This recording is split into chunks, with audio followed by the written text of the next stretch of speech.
Nanginginig ang aking buong pagkatao. Itobo ni Pechay. Para akong nakipaglaplapan sa bangkay eh. Hindi nakakatuwa ang lasa. Lasang pang siraulo. Kasalanan ko to eh. Kung di ko na lang sana sinabi na gusto ko makakita ng aswang, hindi sana hindi tayo makakaisip na iwan siya. Kasalanan ko to. Kasalanan ko. Bakit ganyan kayo mag-usap? Magkaibigan ba kayo? Wala akong kaibigan na ganyang kapagit. Kumanda ka sa akin, aswang. Tatapusin na kita.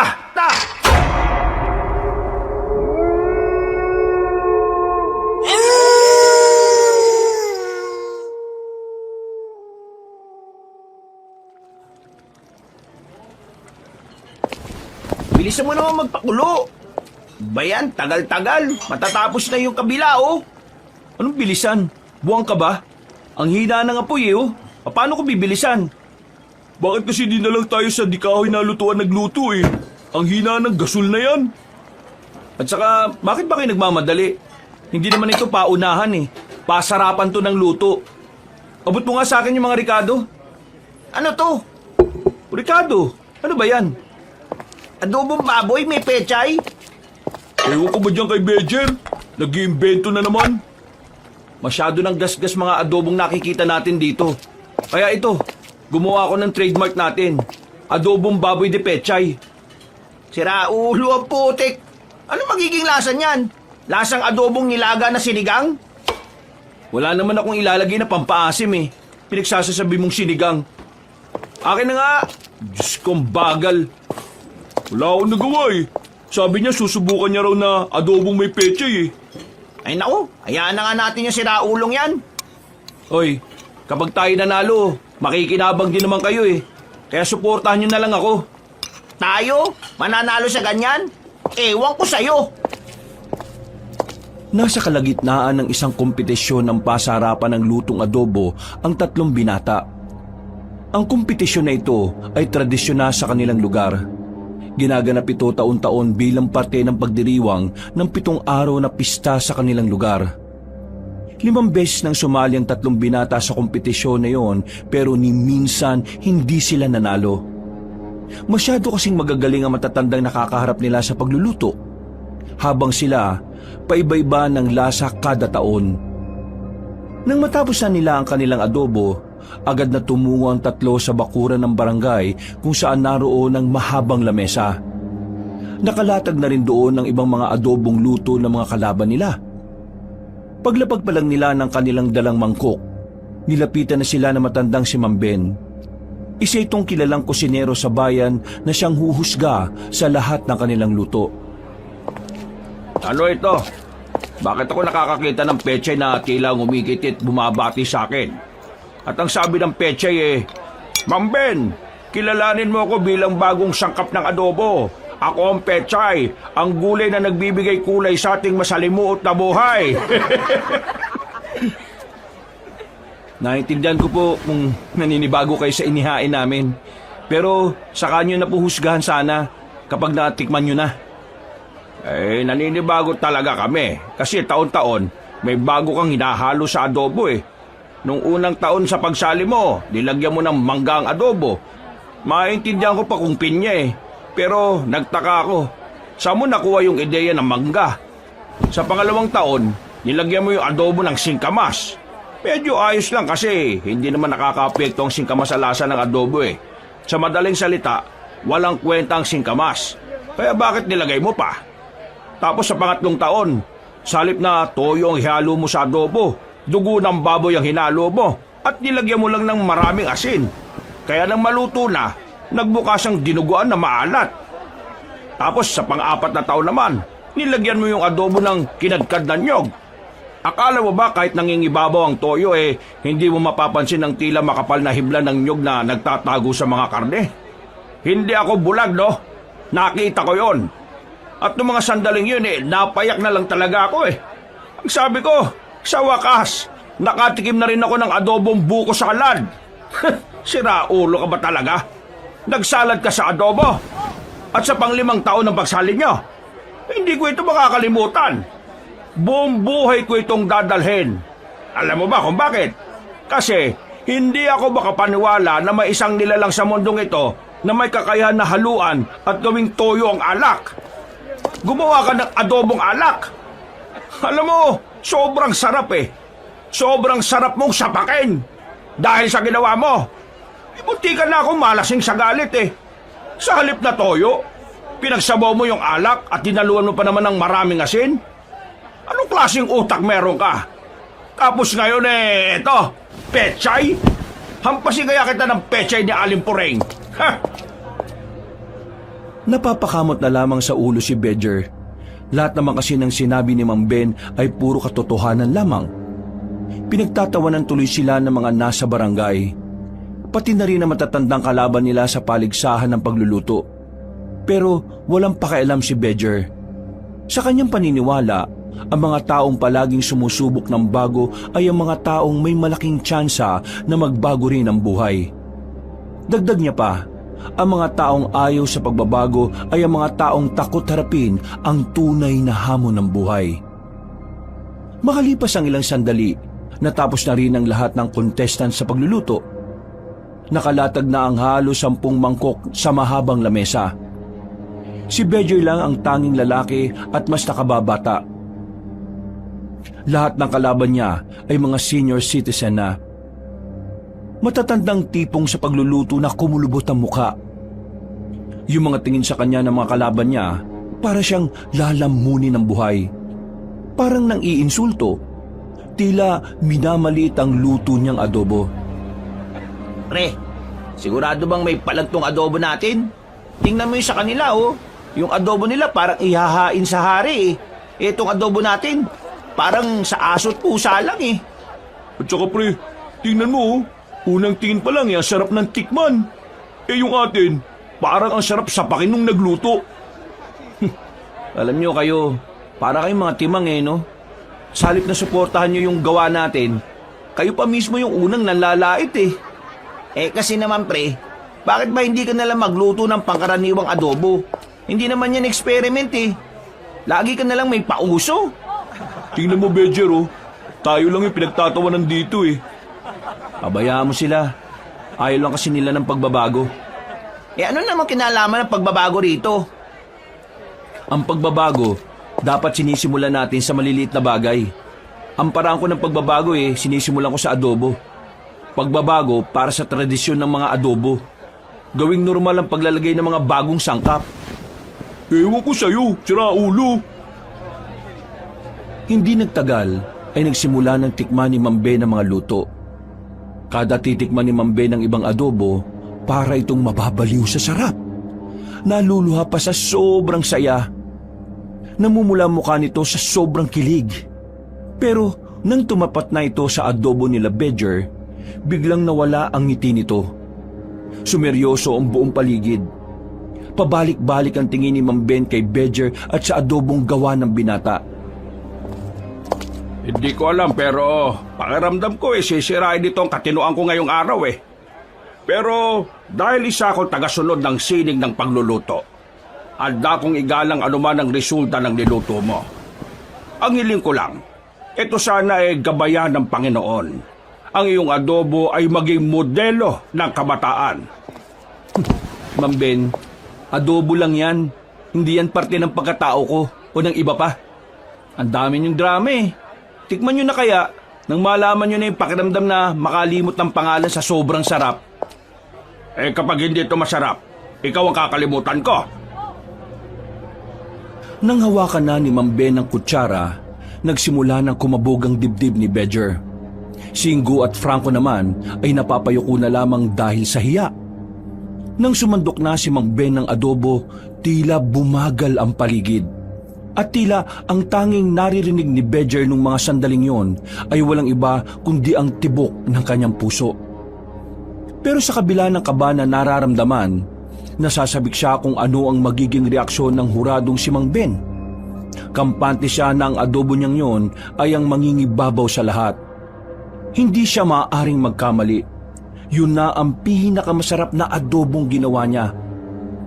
Habang papalapit na ang kutsara sa bibig ni Mang Ben, nanlalaki ang mata ng mga naroon na parabang doon nakasalalay ang mood ng lahat. na parabang ang lasa ng adobo ni Bedger ang magliligtas sa sanlibutan. Nang matikman na ni Mang Ben ang adobo na niluto ni Bedger, sumilay ang malapad ng ngiti ng matandang lalaki. Napangiti na lang din si Bedger. Tila nagkaroon din ng pag-asa sa mukha ni Franco at Ingo, habang ang iba namang kasali sa kompetisyon ay kinakabahan. Aba, ngayon lang ako na nakatikim ng ganitong adobo ah. Sabi ko sa inyo magugustuhan niyo yung adobo ko. Ang tawag ko dyan ay adobo di pechay. Para kung dinilaan ng paa ni Satanas. Para kung humalik sa impyerno. Nanunot ang inis, galit at pagkamuhi. Nanginginig ang kalamlan ko. Nanginginig ang aking buong pagkatao. Adobo di pechay? Para kung nakipaglaplapan sa bangkay Hindi nakakatuwa ang lasa. Lasang pang siraulo. Nawala ang ngiti ni Bedger nang sabihin niyo ni Mang Ben. Buong akala kasi nila ay nagustuhan ng huradong si Ben ang luto niyang adobo. Tila gumuho ang kanilang mundo. Ang pagkasabik ni Bedger ay parang naglahong parang bula. Nagtatawanan ng mga tao sa paligid, maging ang mga kalaban nila sa kompetisyon. Napapakamot na lamang sa ulo si Bedger. Isa na namang kapalpakan ang nagawa niya sa larangan ng pagluluto. Ano bang pumasok sa isip mo, Bedger? Naniniwala kasi ako na ang pagbabago ay dapat inuugali ng tao. At ang pagbabago, pwede natin itong simulan sa maliit na bagay. Pwedeng simulan sa Bedger, ang pagbabago ay hindi ginagawa sa lahat ng bagay at hindi ginagawa sa lahat ng sitwasyon. May mga parte lang ng buhay ng tao kung saan kailangan natin ng pagbabago. Pero may mga parte din naman na hindi natin to kailangan. May dalawang aspeto na mahirap baguhin sa lipunang ito. Una, mahirap baguhin ang mga bagay na nasanay na sa sirang sistema. Mga bagay na nilamon na ng kabulukan. Pangalawa, mahirap baguhin ang mga bagay na hindi na dapat binabago. Mga bagay na hindi na dapat binabago? Bakit mo kailangan baguhin ang isang bagay na wala namang problema? Kagaya na lang ng adobo na ginagawa natin. Kung iisipin mo iba-iba ang bersyon ng adobo na nakahain dito. Pero iisa pa rin ang diwa nito. Masarap. Hindi nila binago. Bagkos, dinagdagan lang nila ito. Kumbaga sa tao character development ang tawag nila dito. Na-develop mo ang bagong kakayahan at personalidad na makakatulong sa pag-usbong mo bilang tao. Ganon din sa niluluto natin. Mananatili ang orihinal at tradisyonal. Pero maaari natin silang paunlarin. Kitam? Hindi natin sila binabago. Pinapaunlad lang natin sila. Pero ang ginagawa mo, binabago mo ang adobo. Gumagawa ka ng sarili mong bersyon na kung saan binubura mo na ang tunay na pagkakakilanlan ng adobo. Tandaan mo, Bedger, ang pagbabago na bumubura sa pinagmulan ay kapatid ng paglimot sa pinag-ugatan. Magbago ka ng pananaw, Bedger, pero hindi mo kailangan baguhin kung sino ka dahil walang mali sa'yo. Nasa pananaw mo lang sa buhay. Napapatango na lang ang ibang mga matatanda na naroon. Kahit ang kapitan ng barangay ay sumang-ayon sa sinabi ni Mang Ben. Samantala, nakaramdam naman ng tuwa si Bedger. Sa halip kasi na mapahiya na naman dahil sa adobo niya, meron pa siyang natutunan. Kaya hindi kita mapapatawad sa pagyurak sa imahe ng adobo. Hindi mo ba alam na ang adobo ay ang pinakakilalang pagkain ng mga Pilipino? Isa kang lapastangan na lagyan ng pechay ang adobo. Napapakamot na lamang si Bedger ng mga sandaling yun. Nang matapos na ang kompetisyon, lumabas na rin ang resulta. Kagaya ng mga nakaraang taon, huli na naman sa listahan ng adobo di pechay ni Bedger. Bagsak ang kanilang balikat nang bumalik na sila ng bahay. Pre, di naman kasi lasang adobo yung niluto mo Ang pait. Masyadong kumatas yung pechay. Bakit ba kasi hinaluan mo pa ng pechay Sa susunod, pre, huwag ka na lang sumali kung maglalagay ka na naman ng kung ano-ano sa adobo. Sasali pa rin ako, lalo na ngayon. Alam ko na ang tunay na kahulugan ng pagbabago. Ay nako, bahala ka nga. Basta kami mga kaibigan mo nandito lang. Susuportahan ka namin kahit na ano pang ihalo mo. Baka sa susunod, haluan mo naman ng isang buko yung adobo ha. Hindi na talaga kita mapapatawad. O baka mamaya lagyan mo pa ng ampalaya. Maraming salamat sa inyo mga pare ha.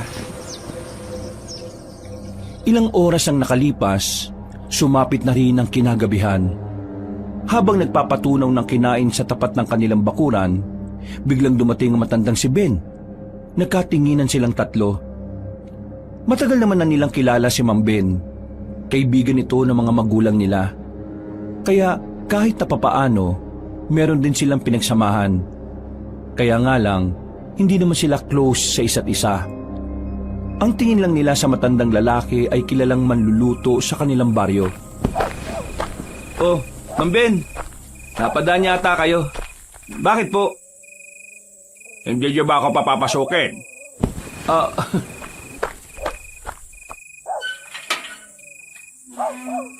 Sige ho, pasok po kayo. Pasensya na, Ma'am Ben ha. Baka nandito kayo para sermonan kami. Nangako na si Bejer na hindi na niya lalaruin yung adobo. Kasi alam na raw niya yung tunay na kahulugan ng pagbabago. Hindi ako narito para manermon. Gusto kong tulungan itong kaibigan ninyo. Gusto niyo akong tulungan, Ma'am Ben? Bakit? May potensyal ka. Ako? May potensyal? Puro nga ako talo palagi Ang pagiging mahusay na manluluto ay hindi naman binabase sa kung gaano karaming tropeyo ang natatanggap sa mga paligsahan. Para mas maging mahusay ka manluluto, kailangan mong maintindihan ang pinakadiwa ng pagluluto. Sa pagdanais mong magkaroon ng pagbabago sa adobo, napagtanto ko na ang utak mo bilang kusinero ay malawak. Nagawa mong bigyan ng kahulugan ng pagbabago sa sarili mong paraan na may koneksyon sa pagluluto. Kahit na mali, pero nakita ko ang pagmamahal mo sa pagluluto. Nakita kong kaya mong mas bigyang buhay ang larangan ng pagluluto. Kaya naman, naisip ko na tulungan ka. Tutulungan niyo ako na maging magaling sa pagluluto? Hindi. Ha? Tutulungan kitang makilala ang sarili mong estilo sa pagluluto. At para magawa mo yon, kailangan mo ng mga bagong sangkap. Nang sa ganun mas maging angat sa iba ang bersyon mo ng adobo. Meron pang huling kompetisyon sa huling araw ng pista. Sumali ka ulit. Saan ko naman mabibili yung mga bagong sangkap na sinasabi niyo? At anong mga sangkap yun? Ang unang sangkap, dahon ng buang, bawang na galit, sibuyas na baog, at ang huli, luya ng bruha. Ano ho? Seryoso ba kayo sa mga sangkap na yan? Dahong buang, bawang na galit, Sibuyas na baog? Ang putik. Nireregla din ba yung sibuyas na yan? may luya pa ng bruha. Pambira. Pinagtitripan niyo yata kami. Tingin nyo pupunta ako rito para pagtripan kayo.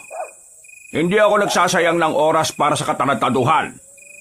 Bakit kasi ganun yung mga pangalan ng mga sinabi niyong sangkap? Paliwanid niyo nga. Iilang kusinero lang ang nakakaalam ng tungkol sa mga sangkap na yan. At yun din ang sangkap na ginagamit ko hanggang ngayon. Pero, sige, ipapaliwanag ko muna sa inyo. Kaya tinawag na dahon ng buang, dahil ang dahon na yon ay nag-iiba-iba ng forma kada araw. Kung minsan nakabulatlat, kung minsan naman nakatupi. O di ba, parang buang. Ha? Paano naging buang yun? Yung bawang na galit naman, kaya sa tinawag na galit, ay hindi sila makakadikit. Yung mga bunga ng bawang, makakahiwalay. Para silang magkakagalit. Ang sibuyas naman na baog, tinawag siyang baog dahil meron pang maliit pang sibuyas sa bandang ilalim niya. Bale, isang malaking sibuyas. Tapos, may maliit na sibuyas na nakadikit sa kanya. Pinaniniwala na kaya hindi lumaki ang isang maliit na sibuyas kasi bago yung malaking sibuyas. Yung luya naman na bruha, narinig ko lang na gano'n ang tawag doon ng ibang kusinero. Parang yung unang nakatuklas kasi noon parang bruha. Ho? Seryoso kayo talaga dyan? Kung ayaw niyong maniwala ay bahala kayo. Uwi na nga lang ako. Teka, hindi. Naniniwala naman ako eh. Anong kailangan namin gawin? Saan mabibili yan? Baka mabibili yan sa siraulong palengke. O baka naman sa may kabag na talipapa. Uy, manahimik ka muna kayong dalawa. Matatagpuan niyo ang mga sangkap na ito sa bundok ng Burgos. Doon niyo makukuha ang mga sangkap na yan. Ha? Ang layo nun dito ah. Isipin mo na lang kung gaano kalayo ang nilakbay ko para lang doon. Pero tingnan mo naman ako ngayon. Matagumpay akong kusinero. Pero hindi ang distansya ang dapat niyong intindihin. Meron pa kayong isang problema na kailangan niyong paniwalaan. Problema? Ano naman? Hindi pa nga nagsisimula, problema na kaagad. Hindi basta-basta ang pagkuha sa mga sangkap na sinabi ko. Dahil sa bundok na yon, may mga aswang na gumagala. Sila ang nagbabantay sa kagubatan. Madalas silang namamataan doon. Kaya naman, hindi magiging madali ang pagkuha nyo sa mga sangkap. Kailangan nyong mag-ingat. Mga aswang? Teka, pambihira naman. Bakit naman may mga aswang pa? Matagal na silang naroon. Hindi ko rin naman alam kung bakit may mga aswang doon. Ang alam ko lang, delikado ang pagpunta ron. Pero kung gusto mo talaga ng masasarap na sangkap, kailangan mong kayanin ang mga pagsubok na kakaharapin mo sa pagpunta mo roon. Aswang? Nakakatakot ang mga yan. Bakit? May alam ka ba sa mga aswang? Ang isa kong tiyuhin, yung nakwento ko sa inyo nung na laging umaalis ng bahay nung bata pa ako. Ang kwento-kwento sa pamilya namin, napas lang siya ng mga aswang nung naghahanap siya ng bayawak sa gubat. Kung ganun, delikado talaga ang mga aswang.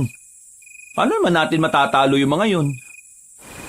Nako, para makuha ang sangkap, kailangan natin silang patayin eh. Ma'am Ben, paano mo sila natalo? Hindi ko sila natalo. Nakaiwas lang ako sa kanila.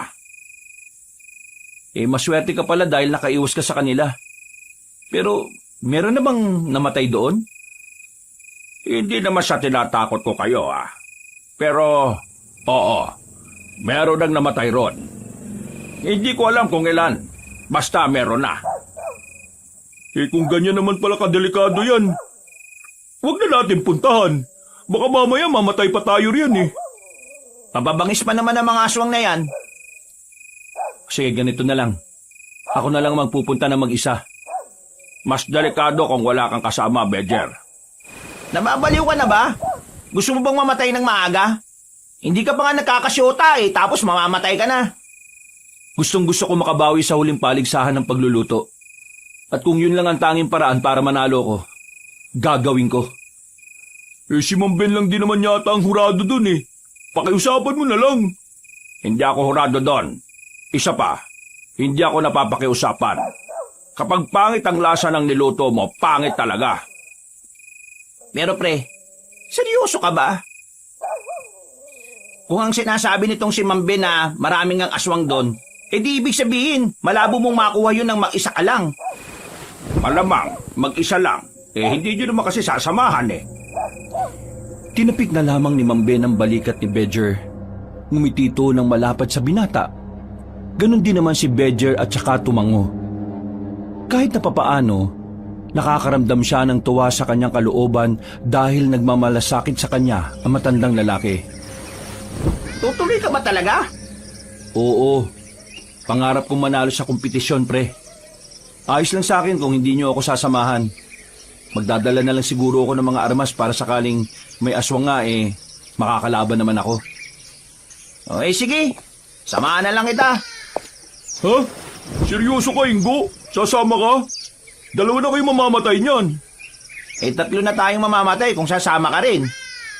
Ayoko nga. Meron pa akong pangarap sa buhay, no? Ayoko munang mamatay dyan. Basta ako, sasamahan ko na lang tong tropa natin. Hindi mo naman kailangan sumama kung napipilitan ka lang, Ingo. Hindi ako napipilitan, pre. Gusto ko rin makakita ng aswang, kaya gusto kong sumama. Ha? Bakit interesado ka sa aswang? Hindi ko alam. Bigla na lang ako naging interesado eh. Tumango na lamang si Badger. Lumipas sa mga araw. Nilibang na lang muna nila ang sarili. Unang araw kasi ng pista sa kanila kaya sobrang dami pang ganap. Nagtungo sila sa mga palaro sa bandang barangay. Nakisali sila sa mga yon. Pero maya-maya lang ay nabagot na rin si Badger. Nagpaalam na muna siya sa dalawa. Umuwi siya ng kanilang bahay.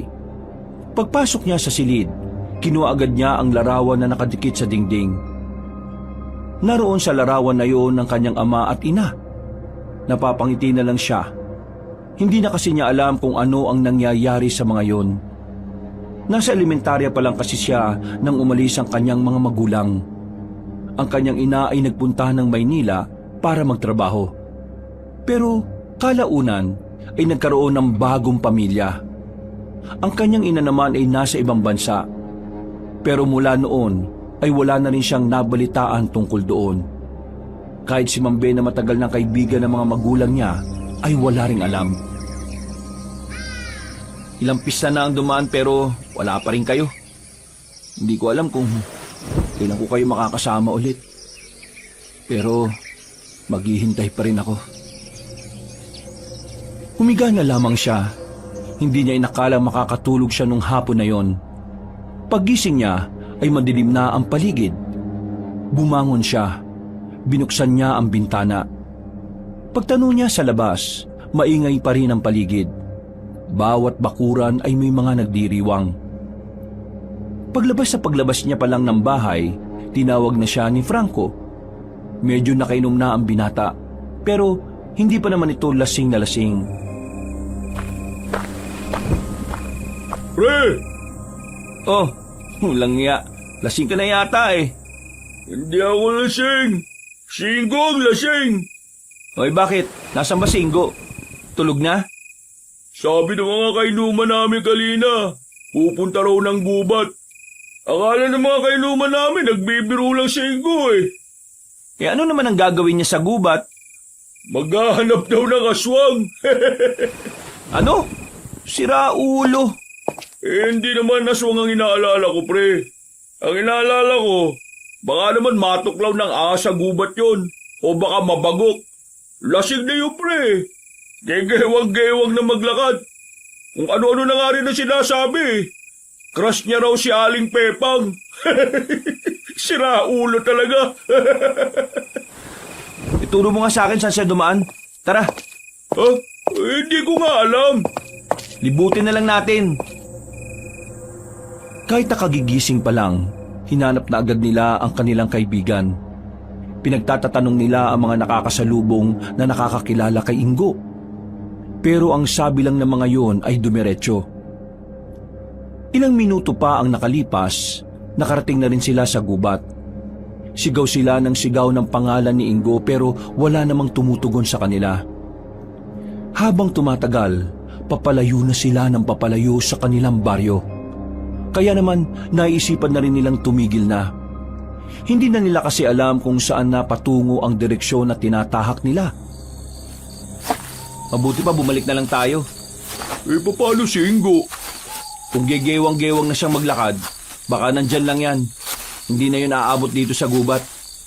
Naku, nasa na kaya yung tukmol na yun? Hayaan mo na, tara na. Sinimulan na nilang maglakad, pero napatigil sila nang may marinig silang kaluskos. Marahan silang naglakad palapit sa naririnig nila. Mas lalo silang kinabahan na makarinig na sila ng angil. Kumuha na sila ng bato. Paghawi nila sa halamanan, bumungad sa kanila ang isang lalaki. Nakaupo at umiiri. Nang magulat ito dahil sa kanila, tumakbo ito kahit na hindi pa naitataas ang short. Wisit, tumatay lang pala. Astig tumae ah. Umaangil parang hayop. Akala ko nga aswang na eh. Ako nga rin eh. Handang-handa pa naman na sana ako. Ay nako, tara na nga. Wala na tayo mapapala rito. Matutuklaw pa tayo ng ahas dito eh. Binilisan na lamang nila ang kanilang paglalakad. Mga ilang sandali pa ay nakalabas na rin sila ng kagubatan. Pabalik na sila sa baryo nang mapansin nilang may nakahigang tao sa ilalim ng truck.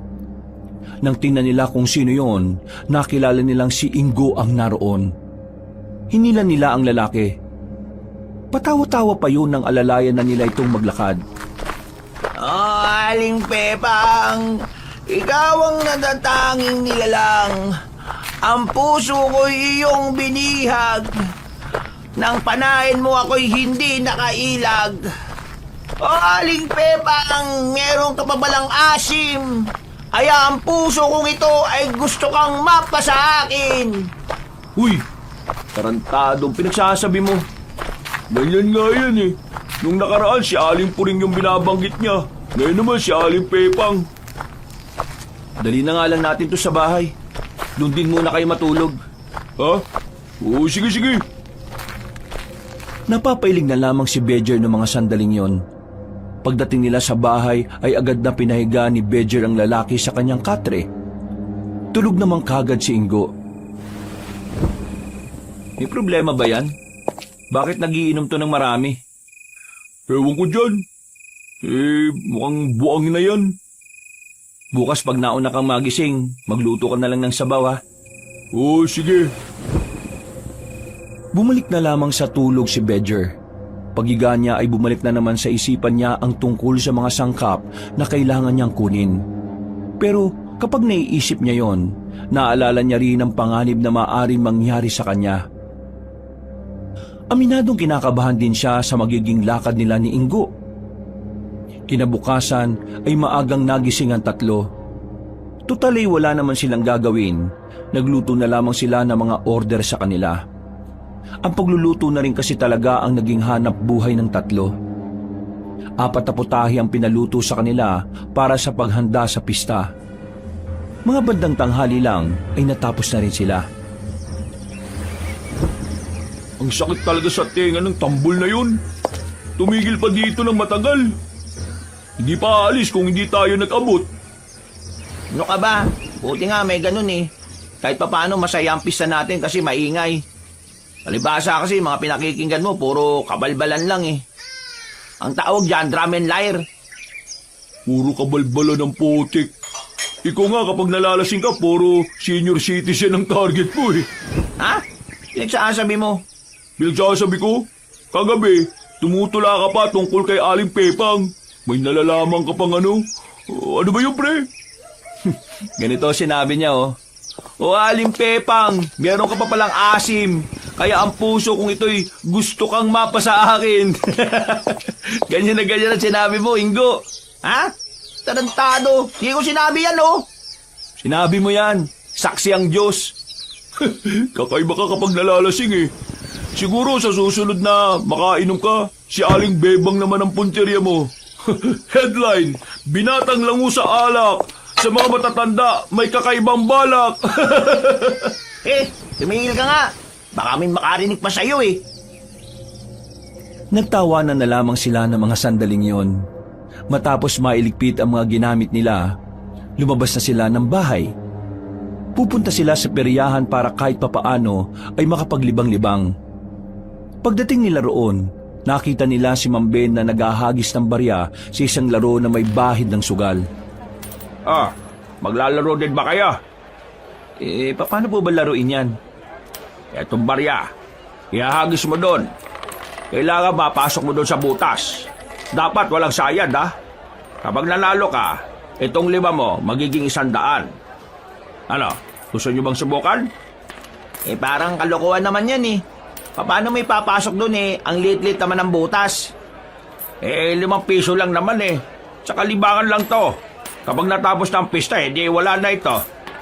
Tara Ingo, subukan natin. O sige. Kami muna Ma'am Ben? Bakit? Napag-isipan mo na ba yung sinasabi ko sa'yo? Wala bang ibang paraan para makuha ng madali yung mga sangkap? Pasensya na pero wala eh. Lahat ng kakilala kong kusinero na nagpunta, kinailangan din nilang dumaan doon sa ganong senaryo. Kaya nga sabi ko, kung ikaw lang mag-isa, delikado. Mas maganda nga na sana marami kayo. Kasi nung ako nagpunta, Marami naman akong kasama eh. Nagkahiwa-hiwalay lang naman kami. Ma'am Ben, ano po bang itsura ng aswang? Etsura. Ay, parang tao rin ang katawan nila. Kaso kapag tiningnan mo yung muka, nakakatakot. Mukhang halimaw. Mahaba yung pangil. Tapos, kulubot ang muka. Mahaba ang tenga nila pero may tulis sa dulo. Basta, hindi ko gano'ng matanda ng mukha nila eh. Basta hindi sila pangkaraniwan. Ganun po ba? Badger, normal lang na matakot. Kahit di naman ako eh. Takot na takot din ako nung nandun na ako sa gubat. Pero nung nakuha ko na yung mga dapat kong kunin na sangkap, abay, sobrang saya ng pakiramdam. Kasi pinaghirapan po eh. Gustong-gusto ko po talagang makuha yung sinasabi niyo eh. Gustong-gusto kong manalo sa kompetisyon. Nakikita ko pagiging desperado at pagiging masikap mo. Natutuwa ako sa'yo. Kaya huwag ka mag-alala. Bago kayo umalis ni Ingo, meron akong ibibigay sa inyo. Po? Ano po yun? Gamit na pwede niyong gawing armas sakaling mapalabang kayo sa mga aswang. Napatango na lamang si Badger. Matapos sila makipaglaro sa perya ay sumama na sila sa bahay ni Mang Ingo. Naghintay lamang sila sa bakuran. Maya-maya pa, lumabas na rin ang matandang lalaki. May dala-dala na yung baul na medyo may kalakihan kaya kailangang tulungan ni Franco. Narito yung sandata at armas na dinala ko nung pumunta ako ron.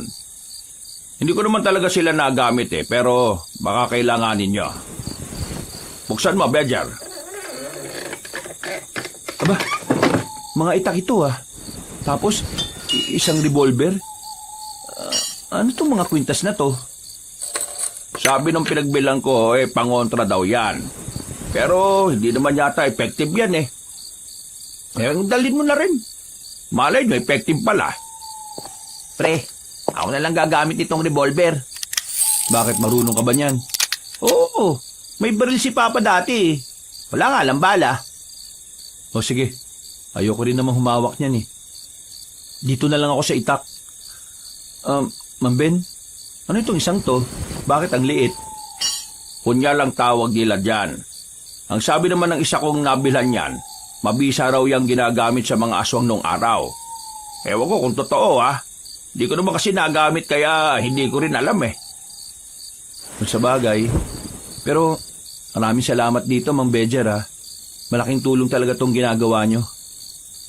Naalala ko noon sabi sa akin ng papa mo, tamad ka raw magsaing.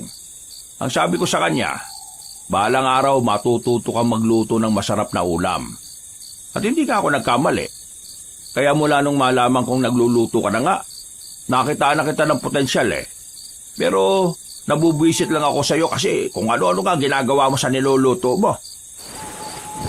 Pero alam kong may mararating ka. Kaunting bagay lang sa iyo titino ka na. Maraming salamat sa paniniwala niyo sa akin. Ngayon ko lang naramdaman na may naniniwala sa kakayahan kong magluto. Kung iputo ko kaya sa'yo itong revolver, anong tingin mo sa amin na kasama mo simula pa lang nung umpisa? Oo nga, parang timong to. Siyempre, matik na yan. Ang ibig ko sabihin yung ibang tao na hindi ko naman gaanong ka-close. Marami pa tayong pagdaraanan, Badger. Kaya darating ang punto na hindi na rin ako magiging ibang tao sa iyo. Ngumiti na lamang ang lalaking si Badger. Matapos ang usapan na yon, ay agad na rin silang bumalik sa kanilang bahay. Hindi pa rin makapaniwala si Badger na meron silang ganong klase ng sandata. Hoy, Ingo, ibalik mo na yan dito. Baka mamaya makadisgrasya ka pa niyan. Hindi, marunong naman ako nitong gumamit eh. Sus, akin na yan. Mabuti nang sigurado tayo, no? Baka mamaya mag-inom ka na naman sa labas tapos kunin mo to. Bukas ko na to ibibigay sa'yo kapag aalis na tayo. Napapakamot na lamang sa ulo ang lalaking si Ingo. Pero agad din naman itong binigay ang revolver. Huminga ng malalim si Badger. Hinahanda na niya ang sarili para sa lakad nila kinabukasan. Bandang 12:00, Hindi pa rin makatulog si Bedger sa kakaisip. Mula nang marinig niya ang tungkol sa mga aswang sa kagubatan, hindi mawala-wala sa isipan niya yun. Pero kahit na merong kaba sa kanyang dibdib, hindi pa rin natitinag ang kagustuhan niyang makuha ang mga sangkap na sinasabi ni Mang Ben. Mabilis na lumipas sa mga oras. Sumapit na rin ang umaga. Kahit na nagkakasiyahan pa rin sa kanilang baryo, itutuloy nila ni Ingo ang kanilang lakad. Sigurado na ba kayo na aalis kayo? Oo, wala nang atrasan to. Di ba, pre? Oo, wala na talagang atrasan. Paano kung may mangyari sa inyo doon? Baka nakakalimutan nyo aswang yung pwede nyo makaharap. May mga dala naman kami sandata eh. At saka, kung si Mang Ben nga nakaligtas noon, sigurado naman na makakaligtas din kami ngayon. Total, hindi ka naman sa kasama at araw ng linggo ngayon, magsimba ka na lang at ipagdasal mo na lang kami. Na sana, walang mangyari masama sa amin. O siya, sige na. Aalis na kami. Mahirap nang abutin pa kami ng gabi doon. Sabi ni Mang Ben mas maganda kung maliwanag pa marating na rin namin yung bundok ng Burgos. Teka, sumama na lang kaya ako. Huwag mong pilitin ang sarili mo kung nag-aalangan ka. Baka mas lalo ka lang mabulilyaso. Oo nga, dapat bukal sa kalooban mo. O sige, sasama ako. Ang kulit mo, wag na nga. Bukal nga sa kalooban ko sumama. Di ba takot ka mamatay? Bakit ka sasama? Para kasama ko kayo. Ganon mo kami kamahal? Dapat na ba kaming umiyak? Mga buwang, tara na nga. Hindi na nila pinigilan pa ang lalaking si Franco. Magkakasama silang umalis. Kahit na malayo-layo pa sila sa kanilang destinasyon, nararamdaman na ni Bedger ang kaba niya. Hindi niya yun magawang pigilan. Ito ang bayad Salamat Etong bundok na ito yung sinasabi ni Mang Ben. Nasa bandang itaas pa raw yun Kaya akitin na kaagad natin habang maaga pa. O Franco, handa ka na ba? Walang rereklamo Sasama-sama ka kaya dapat kayanin mo yung mahabang lakaran. Anong tingin mo sa akin, mahina? Tara na! Sinimulan na rin nila ang paglalakad. Pumasok na sila sa kagubatan. Paakyat ang dinaraanan nila kaya mas madali silang napagod kahit wala pa silang kalahating oras na naglalakad. Grabe, ang ganda naman pala nitong bundok ng Burgos Ang sabi nila, nung nananakop ang mga Kastila, naging taguan daw ng mga Pilipinong sundalo tong bundok na ito. Sus, tawagwa na naman to ng kwento. Totoo ang sinabi ni Ingo. Alam ko rin ang kwentong yun. Ang sabi pa nga nila dahil daw sa bundok na ito, nagawa nilang talunin ng mga Kastila na di hamak na mas marami sa kanila. May mga bit-bit pang araw baril Siguro, natalo nila ang mga Kastila dahil na rin sa forma nitong bundok. Tingnan nyo, ang daming pwedeng pagtaguan. Kaya makasaysayan tong bundok na ito.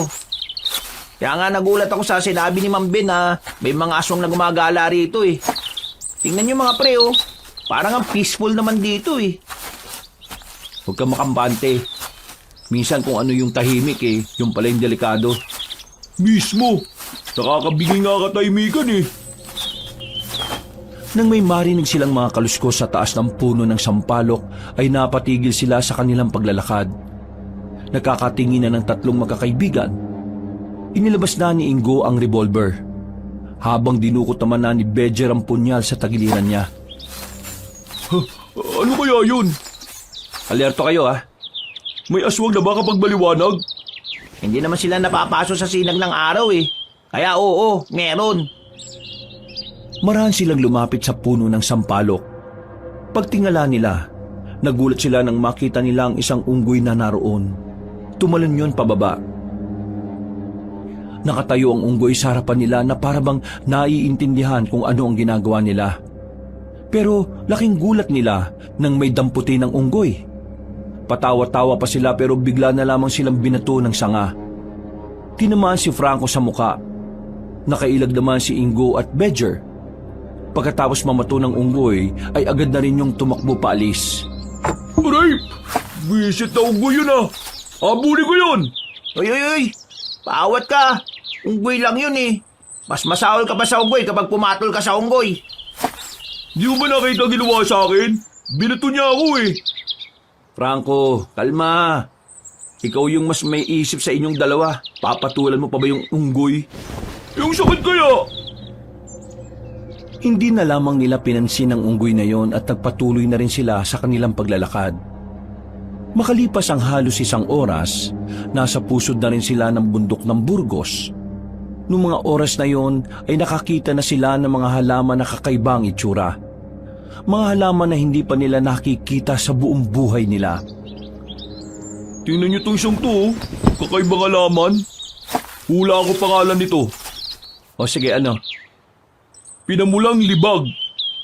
Tingnan niyo kasi oh, mapula pero mukhang malibag. Dami mo talagang alam kapag katarantaduhan eh, no? Nagtawanan na lang ang tatlo habang naglalakbay pa rin sila. Kaunting lakad pa nila, narating na rin nila ang Batis. Mukhang tahimik ang lugar na yon. Tanging mga huni lamang ng mga ibon ang maririnig. Unang tingin pa lang nila sa lugar, nakakaramdam na sila ng kaginhawaan. Pahinga na muna tayo dito. Kanina pa tayo naglalakad eh. Mamaya na tayo magpahinga kapag nakakuha na natin yung sangkap. Mahirap na kapag ginabi tayo. Mas maganda ngang gabihin tayo eh. Kasi sa gabi ko lang yata sila makikita. Sira ulo ka ba? Paano kung ikamatay natin? Eh kaya nga ako sumama dito para makita yung aswang, di ba? Eh di magpaiwan ka dito hanggang gabi. Hindi naman problema yun eh. Napapailing na lamang si Bedger. Nang magpatuloy na sila sa kanilang paglalakad, nakita na rin nila sa wakas sa mga taniman ng hinahanap nilang sangkap. Napangiti na lang ng malapad ang lalaking si Bedger. Ito na yung dahon ng buang oh. Pre, ito rin yata yung luya ng bruha. Nakausli eh. Nandito naman yung bawang na galit at sibuyas na baog. Ito na nga. Siguradong mananalo na ako sa huling patimpalak ng pagluluto natin. Oh, nakuha na natin ang gusto mo. Pwede na tayong umuwi habang tanghali pa lang. Teka. Parang may mga kakaiba pang tanim dun eh oh. Oo nga, libutin na muna natin. Maaga pa naman eh. Ang usapan natin, uuwi na kagad tayo kapag nakuha na natin yung kailangan natin, di ba? Ang usapan kasi, hindi ka kasama sa usapan. Bigla ka lang naman sumama eh. Kaming dalawa lang naman ni Bedger. Eh balak pa talaga namin maglibot. Aba, kasalanan ko pa talaga ngayon ha. Ikaligtasan lang naman natin ang iniisip ko eh. Franco, sumama ka na. Saglit lang naman eh. Malay mo naman makakita pa tayo ng mas importanteng sangkap dito. Sige na, doon naman oh. Huwag ka nga KJ. Tingnan mo naman kung gaano kapayapa itong gubat oh. Wala naman kahit na anong nakakabahala dito eh. Eh ano pa bang magagawa ko? Alam nga namang umuwi ako mag-isa. Kapag talaga napahabak tayo ha, kasalanan yung dalawa. Ngumisi na lamang si Bedger. Matapos silang makakuha ng maraming sangkap at mailagay sa mga dala nilang garapon, tinumbok nila ang diretsyong direksyon at mga ilang sandali lang, nakakita naman sila ng kakaibang anyo ng mga gulay. Kagaya na lang ng pechay na kulay asul. Meron ding kamatis na iba ang hugis. Hindi pangkaraniwan ang mga nakikita nila roon. Hindi tuloy nila maiwasang hindi mamangha. Pakiramdam nila ay nasa ibang bansa sila dahil sa mga nakikita nila. Pipitas na sana sila roon, pero bigla na lang silang nakarinig ng mga ingay na hindi naman nila alam kung saan nagmumula. Tumingin-tingin sila sa paligid, pero wala naman silang nakitang naroon. Tanging sila lang ang nasa parting yon ng mga oras na yon. Rinig niyo yun? Oo, saan kaya yun? Pakinggan niyo maigi. Parang nanggagaling sa ilalim ng lupa eh. Ha? Nagkagaling sa lupa? O teka. Oo nga no. Hindi kaya mga demonyo yung naririnig natin? Demonyo ang putik. Pakinggan mo kasi na maayos. Parang maingay eh. Parang palengke. Oo nga no. Oh, saan kayo pupunta? Saan pa? Eh di alamin kung saan galing yung naririnig natin. Ha? Bakit pa? Ano naman yung pakialam nyo ron? Hindi ka ba naku-curious? Curious ako pero hindi na para alamin ko yun. Wala naman tayo mapapala ron eh. Baka mamaya mapahabak pa tayo. Sige na. Kung ayaw mo, dito ko na lang. Kami nang bahala. Hintayin mo kami rito. Ha? Seryoso? Iiwan niyo ako rito? Eh hindi ka rin naman sasama eh. Kaya iiwan ka namin. Babalik naman kagad kami. Basta wag ka na lang umalis dito. Pambira naman talaga itong mga to. Basta bilisan niyo ha. Tensyonado ka masyado. Alauna pa lang naman oh. O sige na, aalis na kami. Dito ka lang. Kung aalis ka dito, baka hindi ka talaga namin makasama pa uwi. Bakit naman ako aalis dito? Ayoko umuwi mag-isa, no? Tinawanan na lang ni Bedger ang lalaki. Naglakad na sila ni Ingo para hanapin kung saan nagmumula ang naririnig nilang mga ingay. Nang medyo malayo na sila kay Franco, mas naririnig na nila ng malakas ang mga ingay. Sigurado silang nagmumula ngayon sa ilalim ng lupa. Kaya naman mas lalo silang naintriga para hanapin yon. Mga ilang sandali lang, may natanaw na rin silang ilang mga tao na naglalakad papunta sa iisang direksyon. Sa puntong ito, nakaramdam na sila ng kaba. Nagtataka silang dalawa kung bakit may mga tao sa ganung uri ng lugar. At base sa kanilang nakikita, para bang masaya at nagtatawanan pa ang mga yon. May isa pa nga silang nakitang humihimas ng tiyan. Pre, parang nanggaling sila sa kainan ah. Tingnan mo yung isa oh, mukhang busog na busog. Eh di ba, doon sila papunta? Eh dito sila galing eh. Baka nandun yung naririnig nating ingay. Eh di ba inaala natin nasa ilalim ng lupa? Baka malay natin, underground pala. Underground? Eh, pwede rin. O ano, hanapin pa natin? Oo naman. Total, hindi ko naman yata makikita yung aswang eh. Kahit yun na lang. Maingan silang naglakad at ginawa nila ang kanilang makakaya para wala makakita sa kanila. Maya-maya lang ay natanaw na rin nila na may 2 tao na pumasok sa isang parang maliit na bangin. Nagkatinginan ng 2 lalaki. Nalilito at nagtataka. Para masagot ang mga katanungan sa kanilang utak, nagmamadali silang lumapit doon. Nakita nilang may lagusan pala roon pa ibaba. Nung una, nagdadalawang isip pa sila kung papasukin nila ang butas na yon. Pero dahil sa kurisidad na unti-unting lumalamon sa kanilang sistema, tuluyan na rin silang bumigay. Pumasok sila roon. Nakita nila sa ibaba ang hagdanan at meron ding ilaw roon. Napapalunok na lamang sila ng laway dahil sa kabang nararamdaman. Pero mas nangibabaw talaga ang pagnanais nilang malaman kung ano ang meron sa loob. Pagbaba nila ay agad nilang tinahak ang daan. Para silang nasa ilalim ng minahan. May lampara kasing nakadikit sa bawat pader. Pre, mukhang alanganin tayo dito ah. Baka mamaya meron tayong makasalubong. Eh wala tayong mapagtataguan. Kung ganon, magpanggap na lang tayo na lagi tayo nagpupunta rito. Wala rin naman tayong gagawing masama eh. Kakasabi lang nila pero bigla na lang may nakakita sa kanila. Nakasalubong nila ang 3 lalaki na marumi ang damit. Nakatingin sa kanila ng seryoso at parang inaalam kung sino sila at saan sila galing. Hindi nakapagsalita ang 2. Kinakabahan, tensyonado. Pakiramdam nila ay lalagnatin sila dahil sa kaba. Umiling-iling lang ang 3 lalaki at naglakad na rin paalis. O di ba? Wala silang pakialam. Kung ganon, ibig sabihin, wala namang illegal na nangyayari rito. Baka may sikretong kainan lang dito. Eh di bilisan na natin. Medyo nasasabik pa ang 2 nang bilisan na nila ang kanilang paglalakad. Medyo namamangha sila sa kanilang nadadaanan. Para kasi silang nasa hotel na ang tema ay sa ilalim ng lupa. May mga nadaanan silang mga silid na kung saan merong nagiinuman sa loob. May iba pa rin silid na may mga pinto at may numero pang nakadikit. Palagay ng 2, ang mga silid na yon ay parang pahingahan ng mga guest. Anip, may ganito palang lugar dito sa bundok ng Burgos ano? Kaya nga eh, hindi ko rin inakala na may ganito pala. Alam kaya ni Ma'am Bento? Tingin ko hindi. Kasi kung alam niya, baka ito yung una niyang sinabi sa atin. Kung sa bagay, may tama ka naman. O tara, hanapin natin yung sinasabi ng mga nakakasalubong natin na kainan.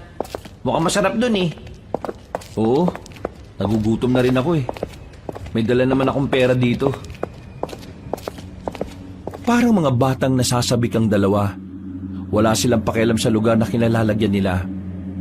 Ang tanging nasa isip lamang nila ay matagpuan ang sinasabing restaurant.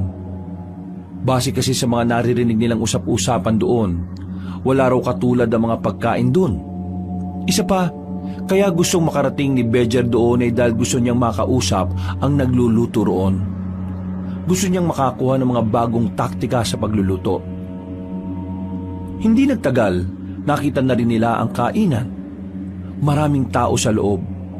Halos magsiksika na. Kaya hindi nila alam kung paano sila roon kakain. Papasok pa lamang sila ay hinarang na sila ng isang magandang babae. Meron pa itong apron. Kaya agad nilang naisip na baka taga-kusina ang babaeng yon. Bawal kayo sa loob. Sumunod kayo sa akin. Miss, kakain sana kami. Bakit kami bawal? Oo nga, miss. Ang hirap kaya hanapin ang lugar na ito. Bawal kayo sa loob. Sumunod kayo sa akin. Ha? Bakit naman? Sumunod kayo sa akin kung ayaw niyo mapahamak. Miss, pinagbabantaan mo ba kami? Hindi. Pero kailangan niyong umalis dito. Sumunod kayo sa akin. Sasabihin ko ang dahilan. Bakit kasi di mo pa sabihin dito? Hindi to pwedeng marinig ng iba. Susunod ba kayo o hindi na kayo makakalabas dito? O sige pre, sundan na lang natin. Basta miss, sabihin mo sa amin kung bakit ha. Hindi na nagsalita ang babae. Nagmamadali itong naglakad at napapaisip tuloy ang dalawa kung ano ang nangyayari.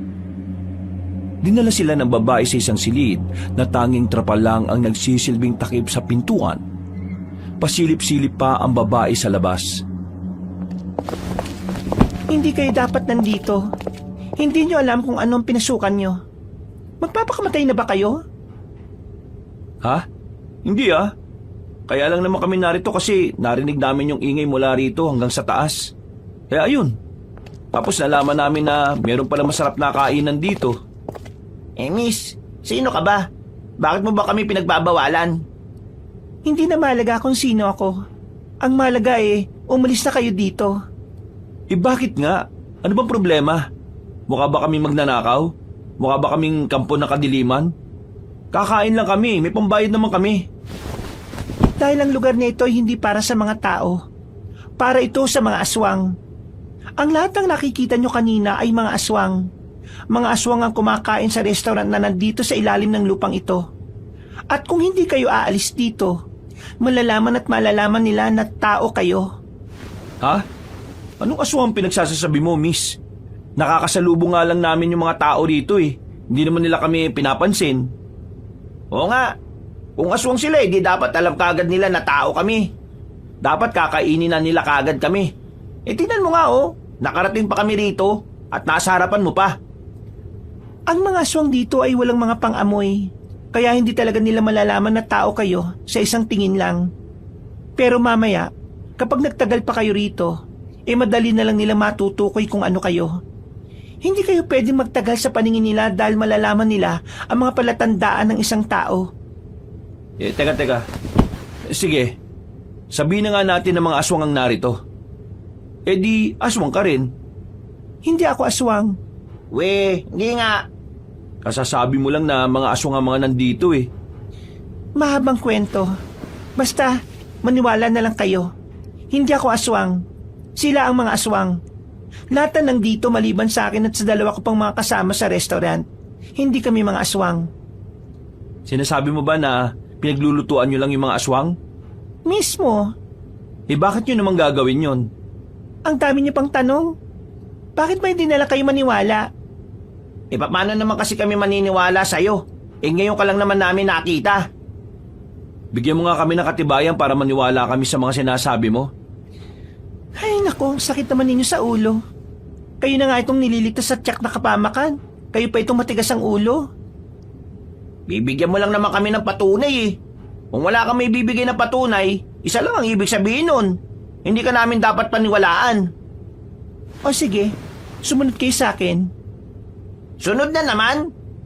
Baka mamaya ikaw pala may masamang balak sa amin ha. Gusto niyo ng patunay sa mga sinasabi ko, di ba? Sumunod kayo kung gusto niyong malaman. Patutunayan ko sa inyo na aswang ang mga naririto.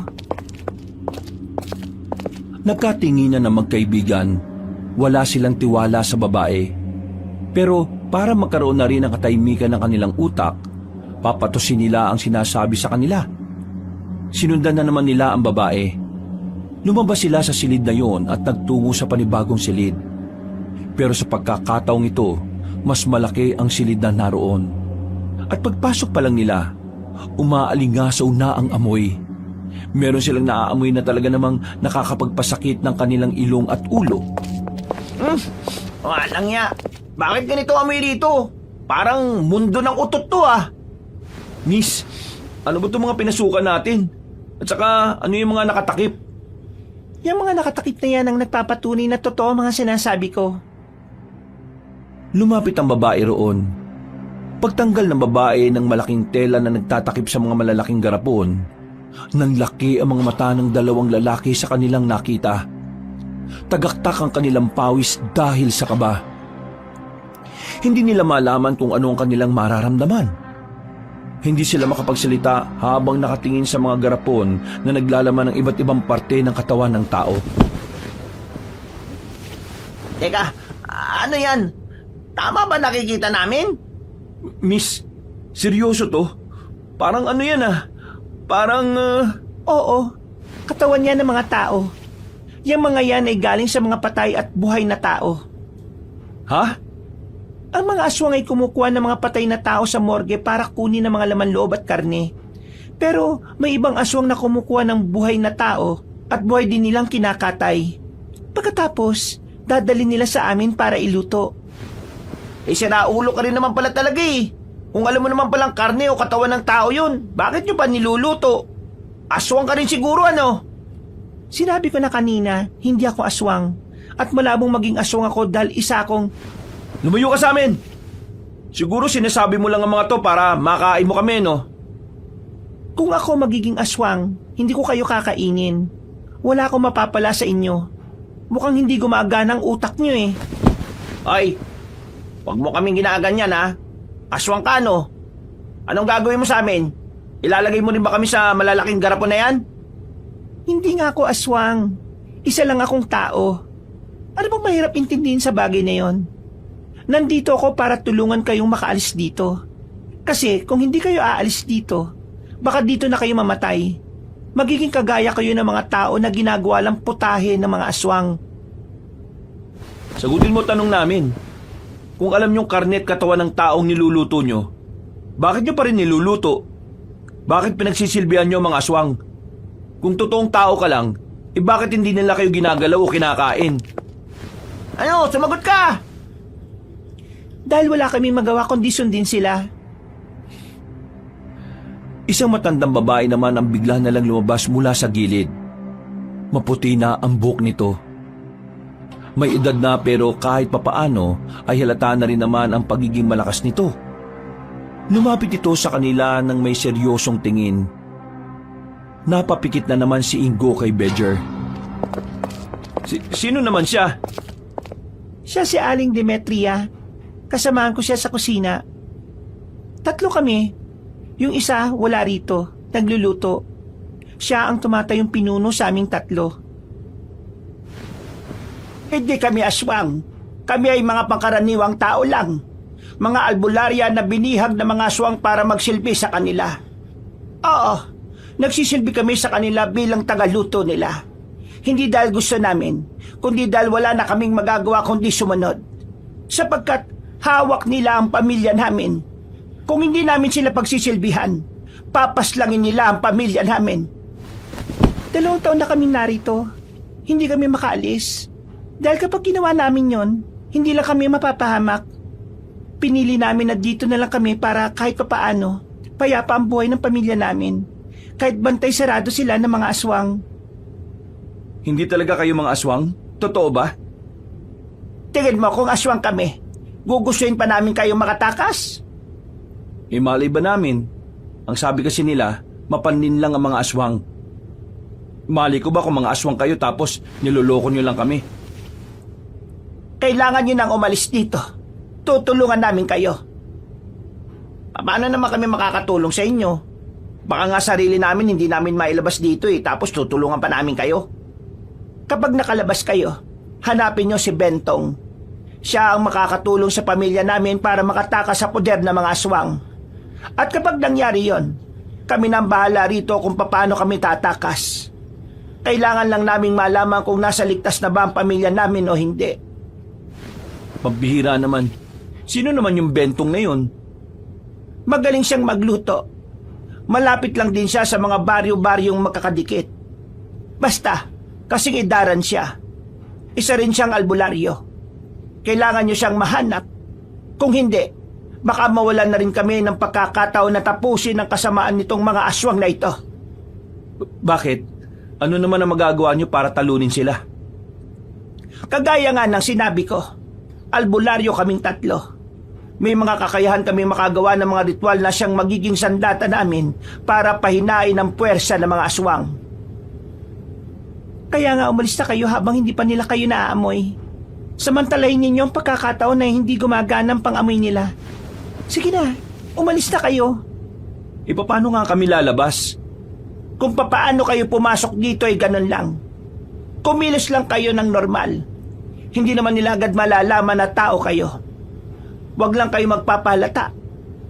Huwag kayo magbibigay ng dahilan para maghinala sila. Ano palang pangalan nyo? Ako si Aling Demetria. Ito namang dalawang ito ay si Valeria. At ang isa naman namin kasama na wala rito ay si Isabella. Kasing idaran lang din siya. O sige po, aalis na po kami rito. Maraming salamat sa mga sinabi nyo. Naliwanagan na po kami. At pasensya na rin sa mga nasabi namin. Mga iho, alam kong hindi nyo naman kami kilala. Pero sana, matulungan nyo pa rin kami. Wala na kaming ibang maaasahan. Kayo na lang talaga. Tumangon na lamang si Bedger. Paglabas nila ng silid na yon, may nakasalubong agad silang mga aswang. Tumingin lang sila sa kanila. Tiningnan lang din naman nila. Hindi sila pinansin kaya nagpatuloy lang sila sa paglalakad. Bawat makakasalubong nila ay nagdudulot sa kanila ng matinding kaba. Pinagpapawisan na sila ng malala. Ang kanilang palad ay namamasa na rin. Nakayuko na rin silang naglakad. Binilisan nila ang kanilang paglalakad.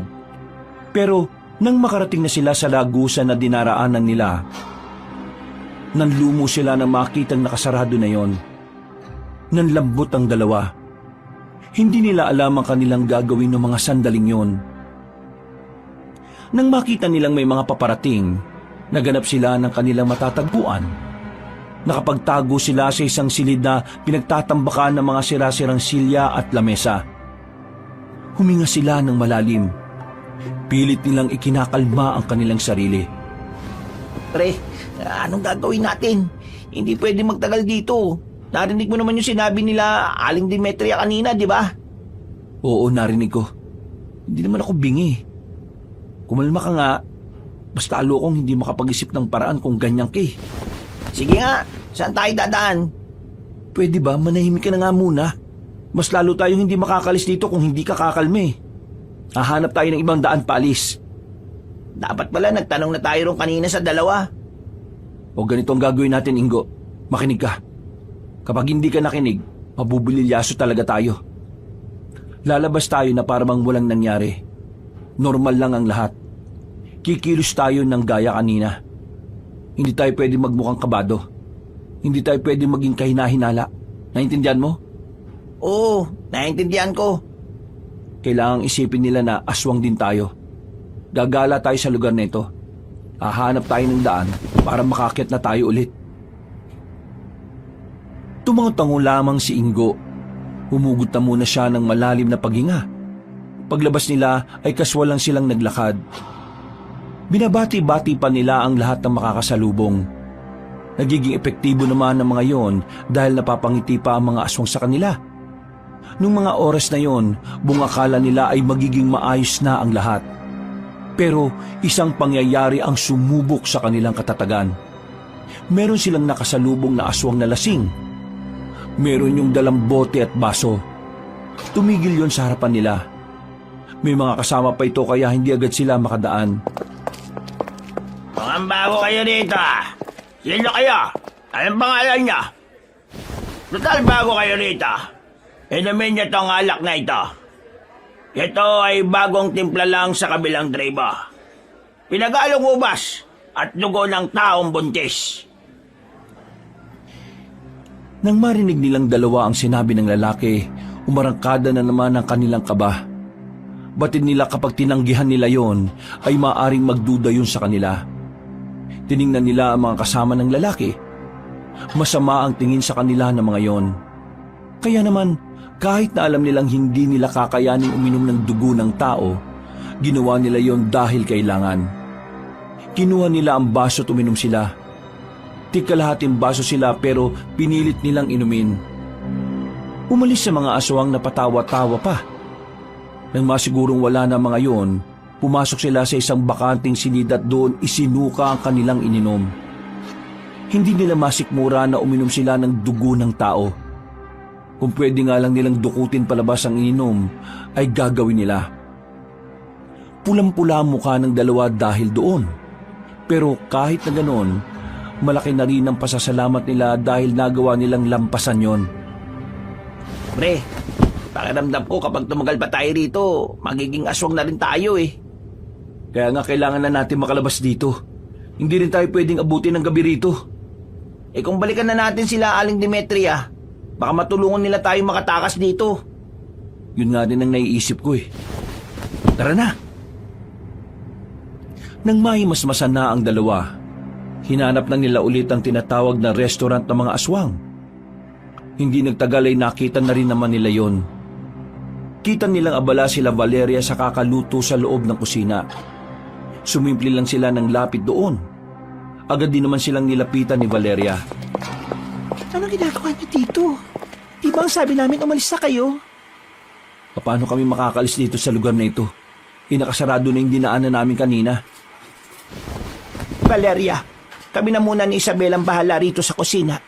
Samahan mo sila at dalhin mo sila sa isa pang lagusan.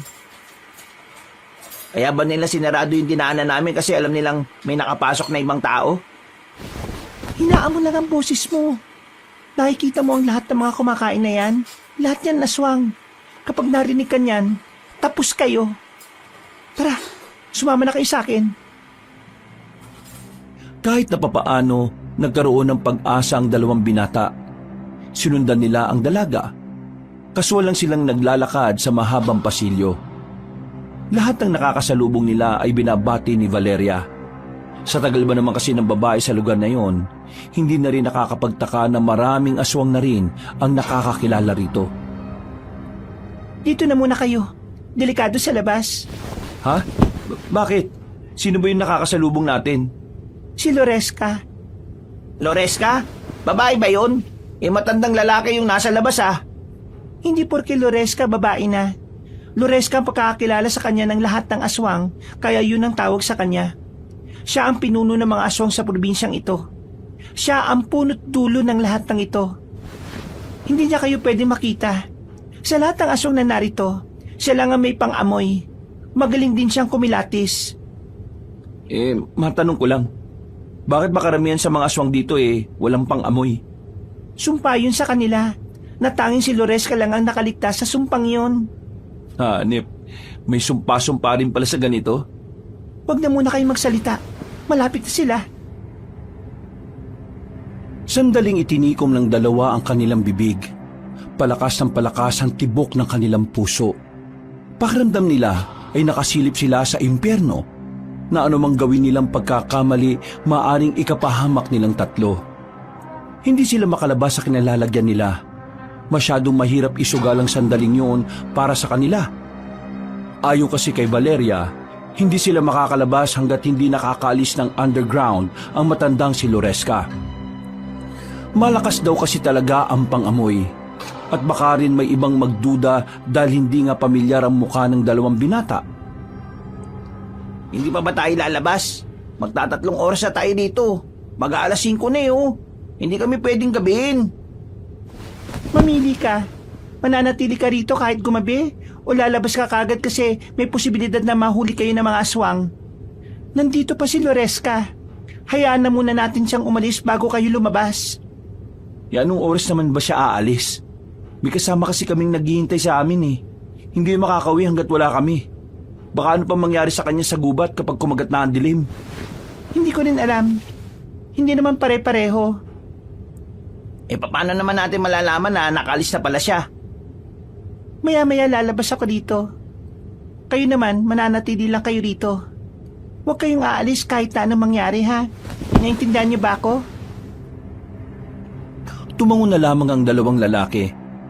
Maya-maya pa, iniwan na nga sila ni Valeria. Mas kinakabahan ng dalawa dahil sa ideyang baka bigla na lang may pumasok na aswang sa kinalalagyan nila. Todo dasal ang kanilang ginawa. Pero nakahinga naman sila ng maluwag nang magbalik na sa kanila ang dalaga. Kailangan na natin makaalis dito. Umalis na si Loresca. Madilim na ba sa labas? Oo, gabi na. Naku naman. Ano ba? Magrereklamo ka na lang ba o sasama na kayo sa akin paalis? Tara na, ang mahalaga makaalis na tayo rito. Naglakad sila ulit ng normal. Sa puntong ito ay wala na silang nakakasalubong na aswang. Nang malapit-lapit na sila sa lagusan, nakita nilang may dalawang lalaking bantay sa gilid. Kinakabahan na naman si Badger. Kung siya lang kasi, ay kaya niyang itago ang kaba niya. Pero nababahala siya para kay Ingo. Dumiretso lang kayo. Huwag niyo silang papansinin. Kumilos lang kayo na parang kagaya ng aswang. Sinunod nila ang sinabi ni Valeria. Maya-maya lang ay nalagpasan na rin nila yun. At nakaakyat na sila ng hagdanan. Binilisan nila ang paglalakad nang makalabas na sila roon. Oh, nandito. Bilisan niyo. Umalis na kayo. Teka. Saan ang direksyon para madali kami makaalis dito sa bundok na ito? Diretsuhin niyo lang to. Sabay kumaliwa kayo kapag nakita niyo yung puno ng nara. Huwag kayong kakanan. Doon dumadaan ang mga aswang na papunta sa restaurant namin. Paano naman yung isa naming kasama? Kayo na bahalang humanap sa kanya. Kailangan ko nang bumalik. Hindi ako pwede magtagal dito sa labas. Nagmamadali nang umalis ang babaeng si Valeria. Napapailing na lamang si Badger. Mangangapa na naman kasi sila kung saan nila hahanapin ang kanilang kaibigan na si Franco. Pero sinunod nila ang sinabing direksyon ni Valeria. Dumiretso sila hanggang sa makita na nga nila ang puno ng nara. Bago sila kumaliwa, nakita nila ang grupo ng aswang na paparating. Nagtago sila sa gilid ng punong nara. Nagtindigan ang kanilang balahibo nang makita nilang may bitbit na namang tao ang mga yon. Dahil sa liwanag ng mga lamparang dala ng mga yon, nakita pa nila ang umaagos na dugo mula sa katawan ng mga bitbit na tao. Grabe, ang dami na yata nilang nabibiktima. Kawawa naman yung mga taong yun. Kaya nga napapaisip din ako eh. Napapaisip na ano? Napapaisip ako kung tutulungan ba natin sila, Valeria. Kasi kung tutulungan natin sila, baka may tsansang mapigil ang mga ginagawa ng mga aswang. Saan na natin pag-usapan yan? Ang unahin natin, paano natin mahanap si Franco? Kapag may nangyaring masama sa isang yun, siguradong kasalanan natin. Bilisan mo, pre. Baka mamaya may makakita pa sa atin dito. Ito na nga, binibilisan na nga eh. Madilim ang dinaanan nila, kaya hindi naging ganun kadali ang mga sandaling yun para sa kanila. Bawat hawi nila sa mga halaman ay nasusugatan sila dahil sa mga tinik na nakalitaw roon. Tumagal na sila ng halos kalahating oras sa kakahanap ng lugar na pinag-iwanan nila kay Franco. Pero nang dumating sila roon, wala na ang lalaki. Ang tanging naroon na lamang ay naiwanan ni Franco ang lalagyan ng tubig. Agad na dumaloy ang kaba sa dalawang binata. Nagsumiksik agad sa utak nila na baka may nangyaring masama sa kanilang kaibigan. Kaya naman, hindi sila nagsayang ng oras. Nilibot nila ang paligid. Pero sa kasamaang palad, wala silang nakitang Franco kahit na anino lang nito. Ito na nga ba sinasabi ko, pre? Paano pala kung isa si Franco sa bitbit ng mga aswang kanina? Paano kung nakuha na siya ng mga aswang? Paano kung wala na... Tumigil ka nga! Hindi nakakatulong yung kakaisip mo ng ganyan eh. Kasalanan ko to eh. Kung di ko na lang sana sinabi na gusto ko makakita ng aswang, hindi sana. Hindi tayo makakaisip na iwan siya. Kasalanan ko to. Kasalanan ko. Tumigil ka na nga! Sinampal ni Bedja ng malakas si Ingo. Sa ginawa niyang yon ay tila naalog ang utak nito. Dahilan para matauhan ang binata.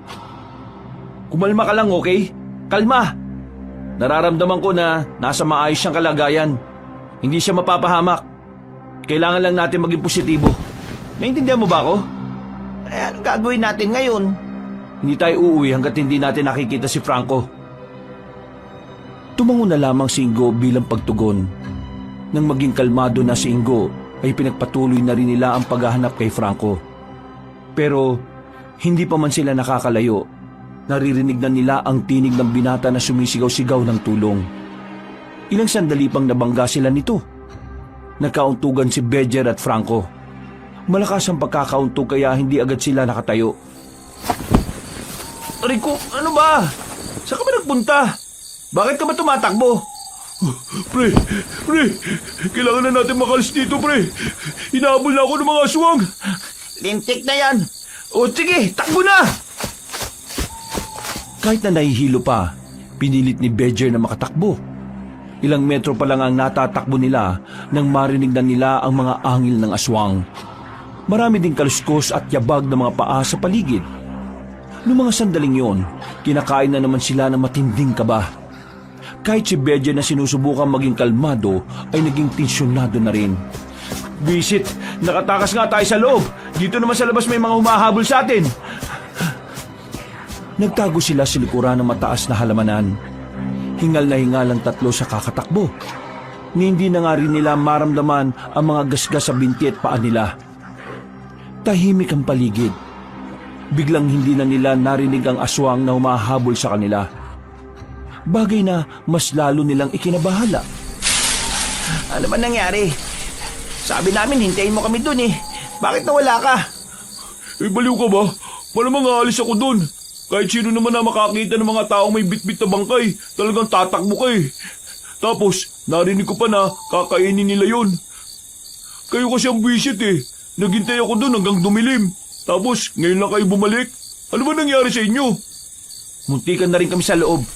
Yung naririnig kasi natin sa ilalim ng lupa, lungga pala ng mga aswang.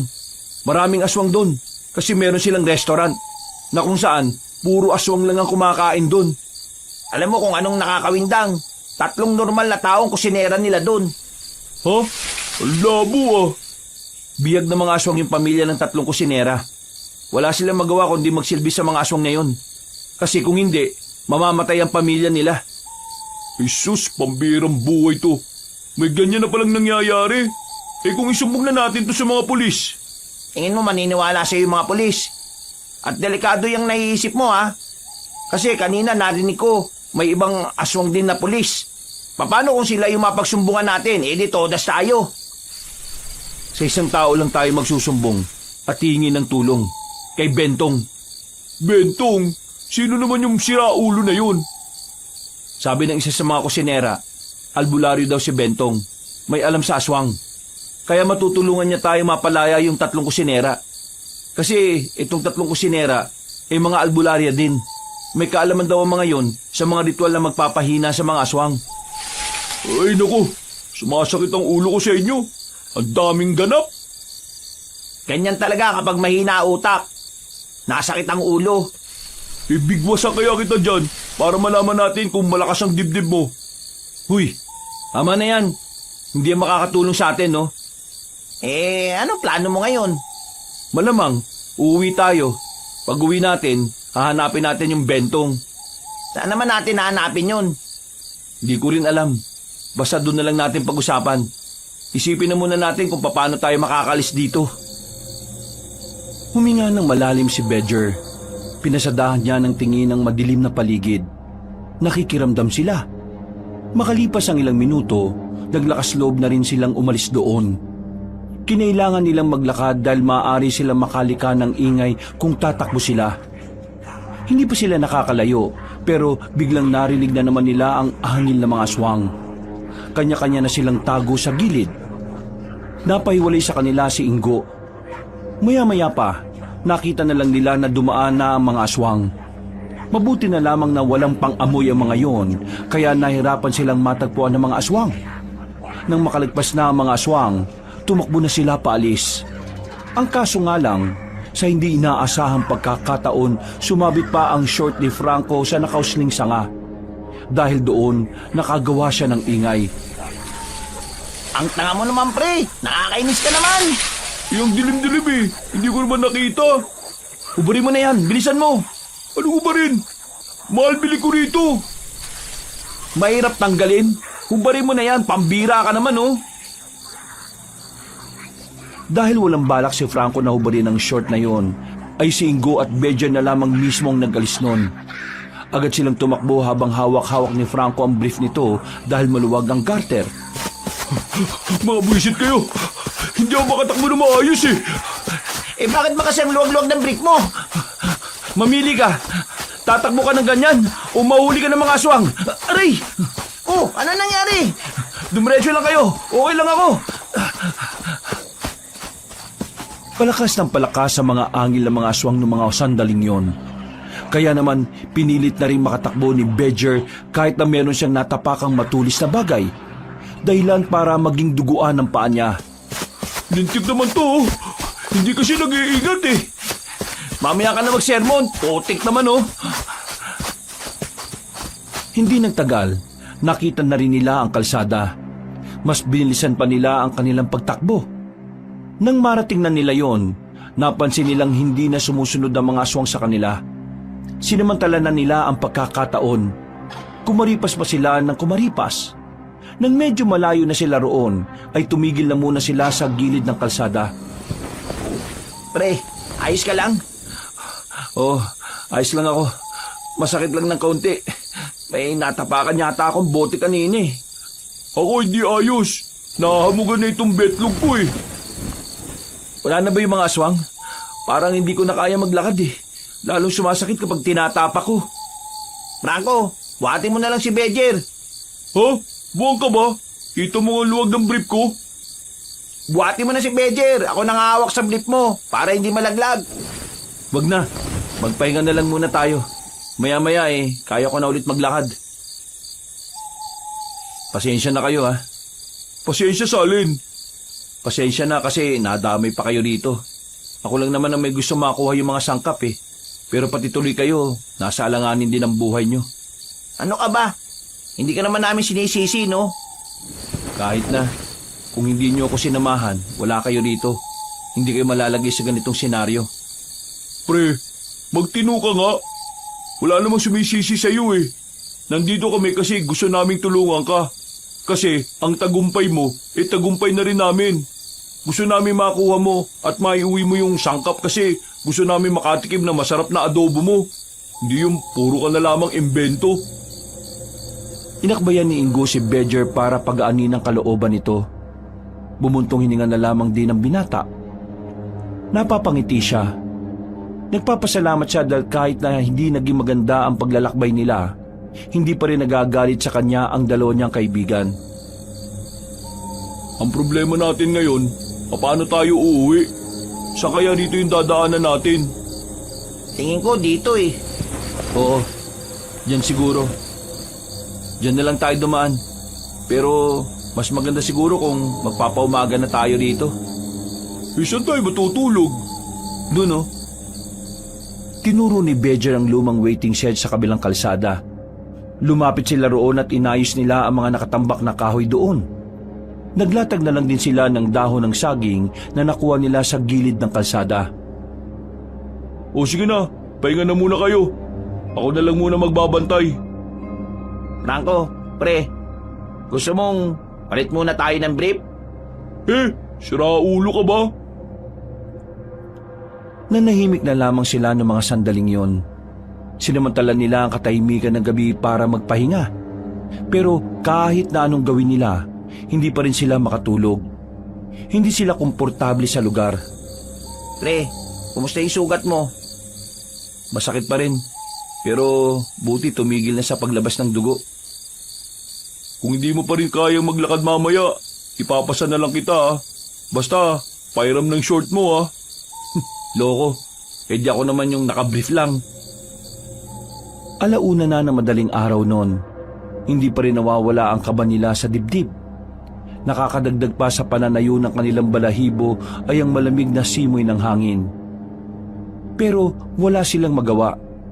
Hinintay na lang talaga nilang sumapit ang kinaumagahan, saka pa lang sila nagkaroon ng lakas ng loob umalis. Sa kanilang paglalakad, may tricycle silang nasakyan. Naawa sa kanila ang driver nang malaman na sugatan si Bedger.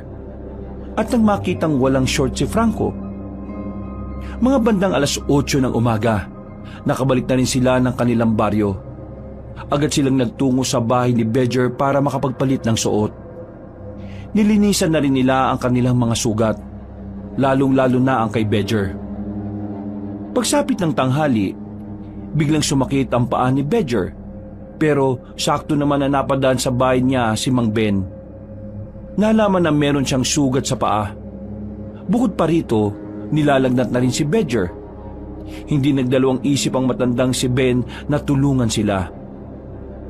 Inasikaso nito si Bedger gamit ang mga halamang gamot na binalikan pa nito sa bahay.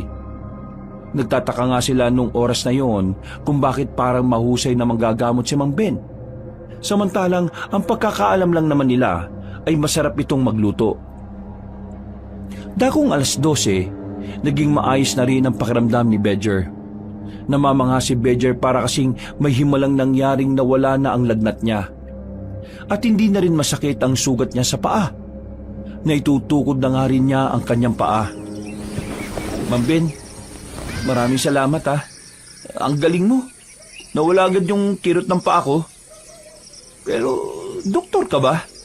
Bakit may alam ka sa ganito? Oo nga, iba kilos mo eh. Marunong ka, Mang Ben. Mang Ben, albularyo ka ba? Kasi ganyan na ganyan yung mga albularyo na napapanood ko sa pelikula eh. Ako? Albularyo? Bakit ko kailangang sagutin ang mga tanong na yan? Hindi mo naman kasi kailangan sagutin. Namanghalang kami sa'yo. Hindi ka lang pala magaling magluto, magaling ka rin manggamot. At saka, kung albularyo ka kasi, itatanong sana namin kung may kilala kang Mang Bentong.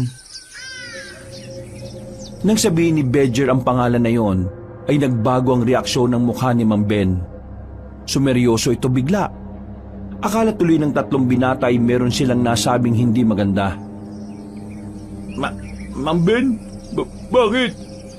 Galit po ba kayo kasi tanong kami ng tanong? Hindi ako galit. Pero saan nyo naman nakuha yung pangalang Bentong? Nagkatinginan ng 3 magkakaibigan. Naguguluhan sila sa naging reaksyon sa kanila na matandang si Ben. Maniniwala po ba kayo sa sasabihin namin? Ay bakit? Ano bang meron?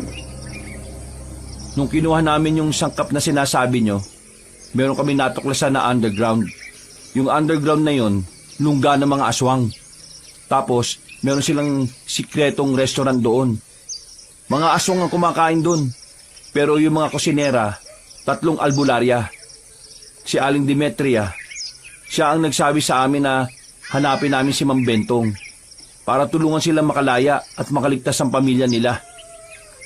Kailangan daw nila makalis doon kasi sila ang gagawa ng ritual para mapahina yung mga aswang eh. Si Demetria? Buhay si Demetria? Bakit o? Kilala niyo ba si Aling Demetria? Abay, oo naman. Kaibigan ko yun eh. Eh di kilala nyo si Mang Bentong. Ako si Mang Bentong. Kayo? Paano? Ah, tama. Mang Ben. Tapos, Mang Bentong. Diyos ko. Hindi namin naisip yun ah. Pinaiksing Ben yung Bentong. Eh, wala naman kasi sa itsura mo na albularyo ka eh. Eh, ano palang nangyari? Kwento mo nga sa amin. Magkakilala na kami noon pa. makakasama kami sa isang organisasyon. Pero nabuwag kami nung mamatay ang mga kasamahan namin ng dahil sa mga aswang na yon. Mula noon, nawala na ako ng balita sa kanya 4 na taon na nakakalipas. Ang akala ko, namatay na siya dahil sa balitang may sumugod na mga aswang sa bahay nila doon. Dahil doon, iniwan ko na ang pag-aalbularyo at saka pinasok na itong pagluluto. Sabi ko, hindi na ako babalik sa pag-aalbularyo dahil wala na nga mga kasama ko. Pero ngayon naalaman ko na buhay pa si Demetria.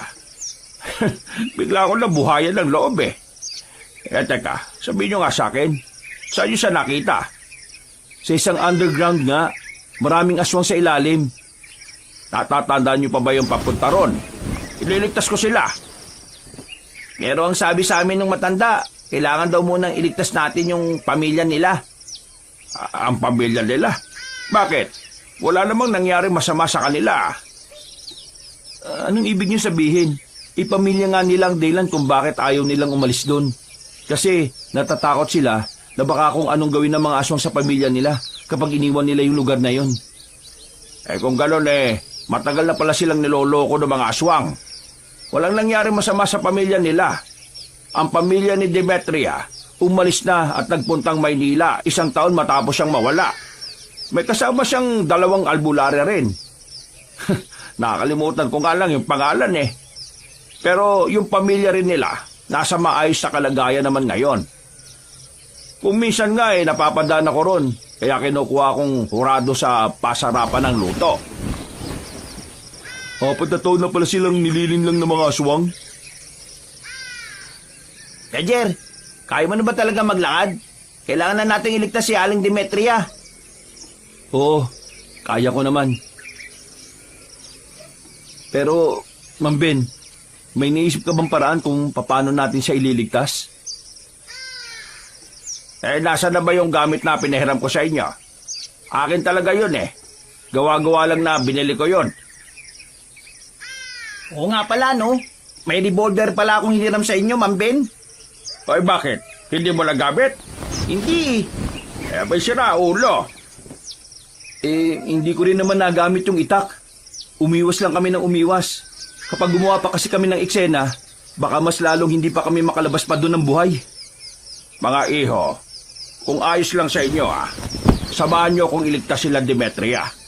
Wala akong ibang maasahan sa bagay na ito kundi kayo lang na nakakaalam. O sige, sama ako. Nandyan na yan eh. Wala naman akong ginagawa sa buhay. Ako rin. Naawa ko sa kanila eh. Dapat matapos na yung pang-aalipin sa kanila ng mga aswang. Ikaw? Matapos sa mga nangyari, hindi ko alam kung sasama pa ako. Muntik-muntikan na ako mamatay eh. Mas maganda na sigurong huwag ka na nga sumama. Delikado talaga eh. Oo, doon ka na lang sa inyo. Matulog ka na lang. Hindi ka ba nahihiya? Itong 2 kaibigan mo sasama tapos ikaw hindi. Bakit naman ako mahihiya? May masama ba kung iisipin mo yung kapakanan mo? Wala. Pero wala ring masama kung sasama ka. Kasi sa oras na mapalaya natin si Demetria, mapipigilan niya ang pag-asik ng lagim ng mga aswang. Naisip mo ba yon? Kumakamot na lamang sa ulo ang binatang si Franco. Kaya sa huli, wala rin itong nagawa kundi pumayag na lang.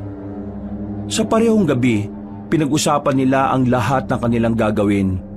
Tinuruan din sila ni Ma'am Ben ng mga bagay na makakatulong kung papaano haharap sa isang aswang. Mabilis namang matuto ang 3. Magiling sila sa pagkakabisado. Kinabukasan ng umaga, wala silang sinayang na oras. Wala na muna silang pakialam sa piyesta. Mas uunahin nilang iligtas sa mga albularyo sa sikretong restaurant sa ilalim ng lupa.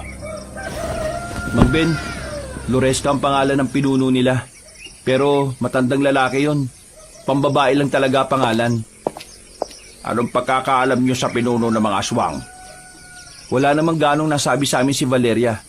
Basta ang sabi niya, si Loresca lang ang nag-iisang aswang na may pang-amoy. Kaya kapag naroon tayo at naroon din siya, madali niya lang tayong maaamoy. O sige, akong bahala doon. Ma'am Ben, dati na ba kayong nakikipaglaban sa mga aswang? Oo. Noon pa man, kaaway na ng mga albularyo ang mga nilalang na yon. Kaya ngayon, tatapusin na natin kung ano ang sinisimulan nila. Ito ang tandaan ninyo ha. Hindi na ito tungkol sa 3 albularyo. Tungkol na ito sa maaaring binabalak ng mga aswang sa mga tao. At para na rin mabigyan natin ng hustisya lahat ng mga biktima. Bilang pagtugon ay tumango na lamang ang 3. Pinagpatuloy nila ang kanilang paglalakbay. Hindi rin naman nagtagal ay narating na rin nila ang bundok ng Burgos. Tumigil na muna sila para mag-usap sandali. Ma'am Ben, hindi nakakaamoy ang mga aswang sa ilalim. Ibig sabihin, hindi agad nila nalalaman kung ang kaharap nila ay tao o hindi. Kaya nung nandun kami ni Ingo, nakakasalubong na namin sila pero hindi nila nalalaman na tao lang kami. Kaya kung papasok tayo sa loob, hindi tayo dapat magdala ng armas. Kasi maghinala kaagad sila. Pwede tayo magdala ng armas, pero yung pwedeng maitago sa katawan. Hindi tayo lalakad ng walang panlaban. Ang problema dyan, paano kung nasa ilalim si Loresca? Eh di pagbaba niyo pa lang dun alam na kagad niyang may tao sa underground. Baka nga isang malaking sugal ang gagawin natin. Kaya nga rin kailangan natin ng kahit na anong armas na kaya nating itago. Kasi kung ganyan nga ang pinuno nila, malaki ang tsansa na mapatrobol tayo. O ano, tara na, habang maaga-aga pa. Wala na silang sinayang na sandali. Lahat ng gamit nilang malalaki ay iniwan na muna nila sa likuran ng puno. Ang tanging dala na lamang nila noon ay kutsilyo at ang nag-iisang revolver. Nang makalapit na sila sa lagusan, meron pang nakakita sa kanila. Tumingin ang mga yon na parabang hinuhusgahan sila. Pero hindi nila pinansin. Diretso lang sila pababa. Habang naglalakad na sila sa mahabang pasilyo na yon, naririnig pa nila ang mga nagkakasiyahang mga aswang. May mangilan-ngilan din silang nakakasalubong ng mga lasing. Nung oras nga na yon, ay pinagdarasal nila na sana hindi na sila painumin ulit ng dugo ng tao. Malayo pa ba? Malapit na tayo.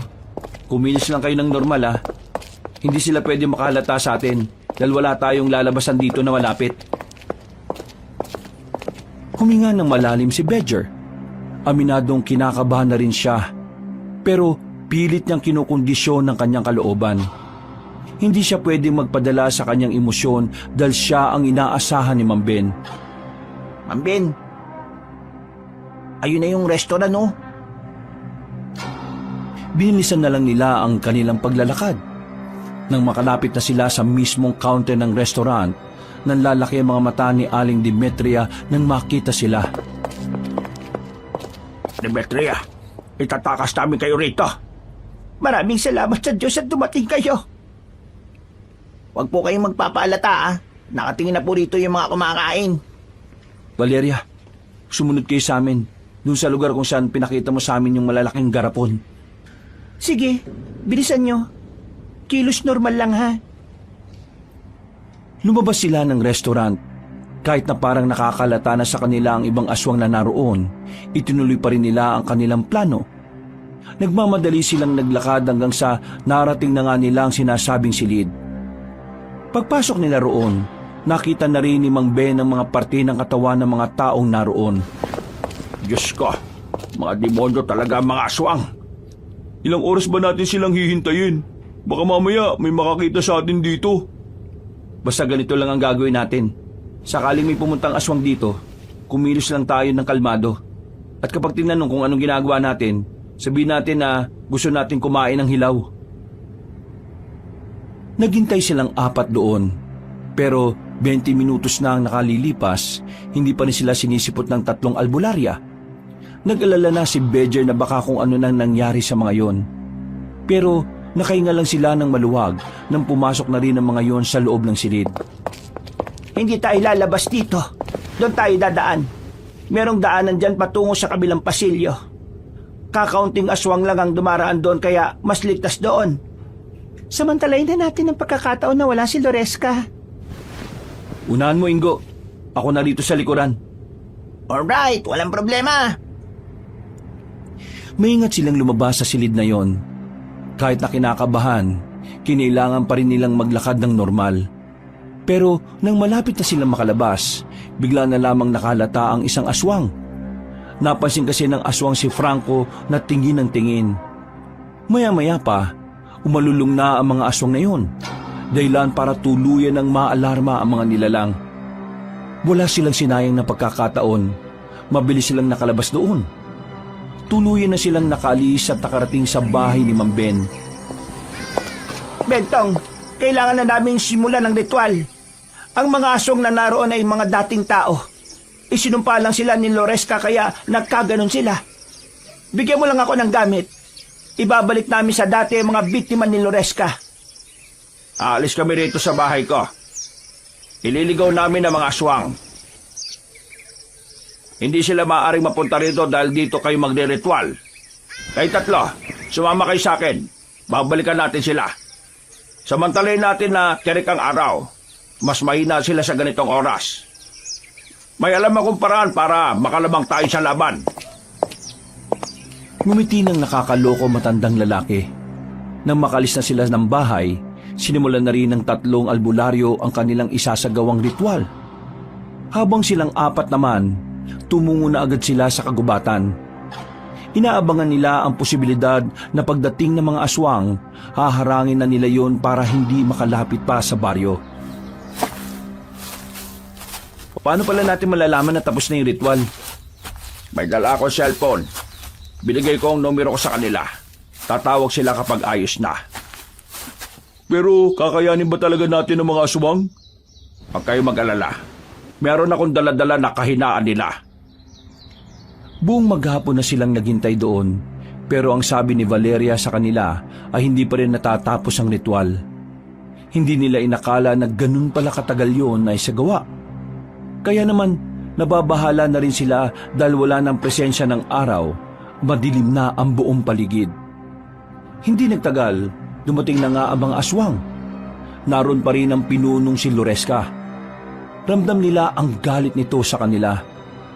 Pumalibot naman sa kanila ang mga tauhan ng pinunong aswang. Akala mo ba matatalo mo ako? Ito lang katapat ninyo. At ano naman yung mga nasa garapon na yan? Gusto mong malaman? Amuin mo. Bigla-bigla na lang binasag ni Mang Ben ang garapon sa harapan ng mga aswang. Tila tuwang-tuwa pa ito ng mga sandaling yon.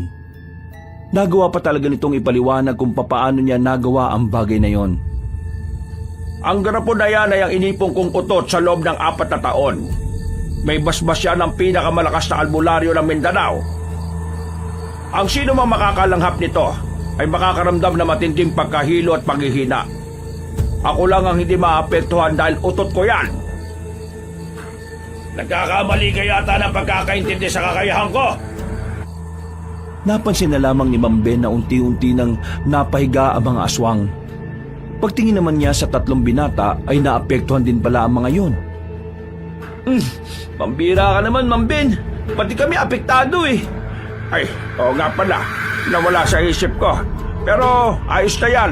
Ang malaga, maglalaban kami nitong matandang to ng kami lang. Manda ka! Lumusob na si Mang Ben. Tinaga niya yon ng ilang beses. Pero nagagawa siyang ilagan ni Loresca. Nang mahawakan nito ang kanyang kamay, agad siya nitong hinila at binuhat. Binalibag siya sa lapag na parabang isa lang siyang papel. Tumama ang likod ni Mang Ben sa lapag. Pero sinubukan pa rin itong makabangon. Muli itong umatake. Pero sa puntong yon ay kamao na lamang ang gamit nito. Kaso nahawakan siya ulit ni Loresca. Napatingin si Mang Ben na makakuha ito ng tamang pagkakataon. Nasuntok niya sa mukha ang aswang. Nanggigigil ito sa kanya. Tuluyan ang pumangit ang itsura ni Loresco. Galit na galit ito habang nagpapalit yun ng anyo. Kinuha ulit ni Mang Ben ang itak. Tinaga niya yon pero agad ulit yung nakailag. Walang iya ka! Mailap ka pala talaga! Ang aswang naman ang umatake sa kanya. Hinuwakan siya sa damit. Akmang ililipad siya sa itaas pero sinuntok niya ang aswang sa pagitan ng hita. Nabitiwan siya agad nun. Namimilipit sa sakit ang aswang. Wisit ka! Bakit mo ako pinayagan? Baka hindi na ako magkaanak nito Magtigil ka nga, aswang ka! Matanda ka na! Hindi na titigas siyang manoy pa! Bakit ganyan kayo mag-usap? Magkaibigan ba kayo? Wala akong kaibigan na ganyang kapangit. Umanda ka sa akin, aswang! Tatapusin na kita! Muling tinaga ni Ma'am Ben si Loresca, pero nakailag yon sa kanya. Umatras ang aswang, pero bigla itong nawala ng balanse kaya natumba si Loresca. Malakas ang pagkakabagsak nito. Tumama ang ulo nito sa bato. Nagtataka sila kung bakit hindi na yung bumangon. Nang lapitan niyo ni Ma'am Ben, napagtanto niyang wala na yung malay. Hindi man lang ako pinagpawisan. Nakakadismayan naman tong laban na ito. Namatay dahil sa bagok yung kalabang ko eh. Ma'am Ben, hindi pa rin kami makabangon. Ang baho talaga ng utot mo. Ma'am Ben, sa likod mo! Huwag ka muna magdiwang! Nanlaki mga mata ni Ma'am Ben na makitang bumangon ng mga aswang. Pero hindi na itsurang aswang ang mga yon. Bumalik na sa dating anyo. Mga kapwa nagtataka kung ano ang mga nangyari. Wala silang maalala. Tapos na ang laban natin. Nakabalik na sa dati ang mga isinumpang aswang. Hanggang sa makauwi sila sa bahay nila Ma'am Ben, hindi pa rin makapaniwala si Bedger sa mga nangyari. Kahit na nanalo naman sila sa laban, parang hindi niya kayang tanggapin na sobrang daling namatay ang pinuno ng mga aswang. Ang inakala niya kasi, mas malalagay sa alanganin ang buhay nilang lahat.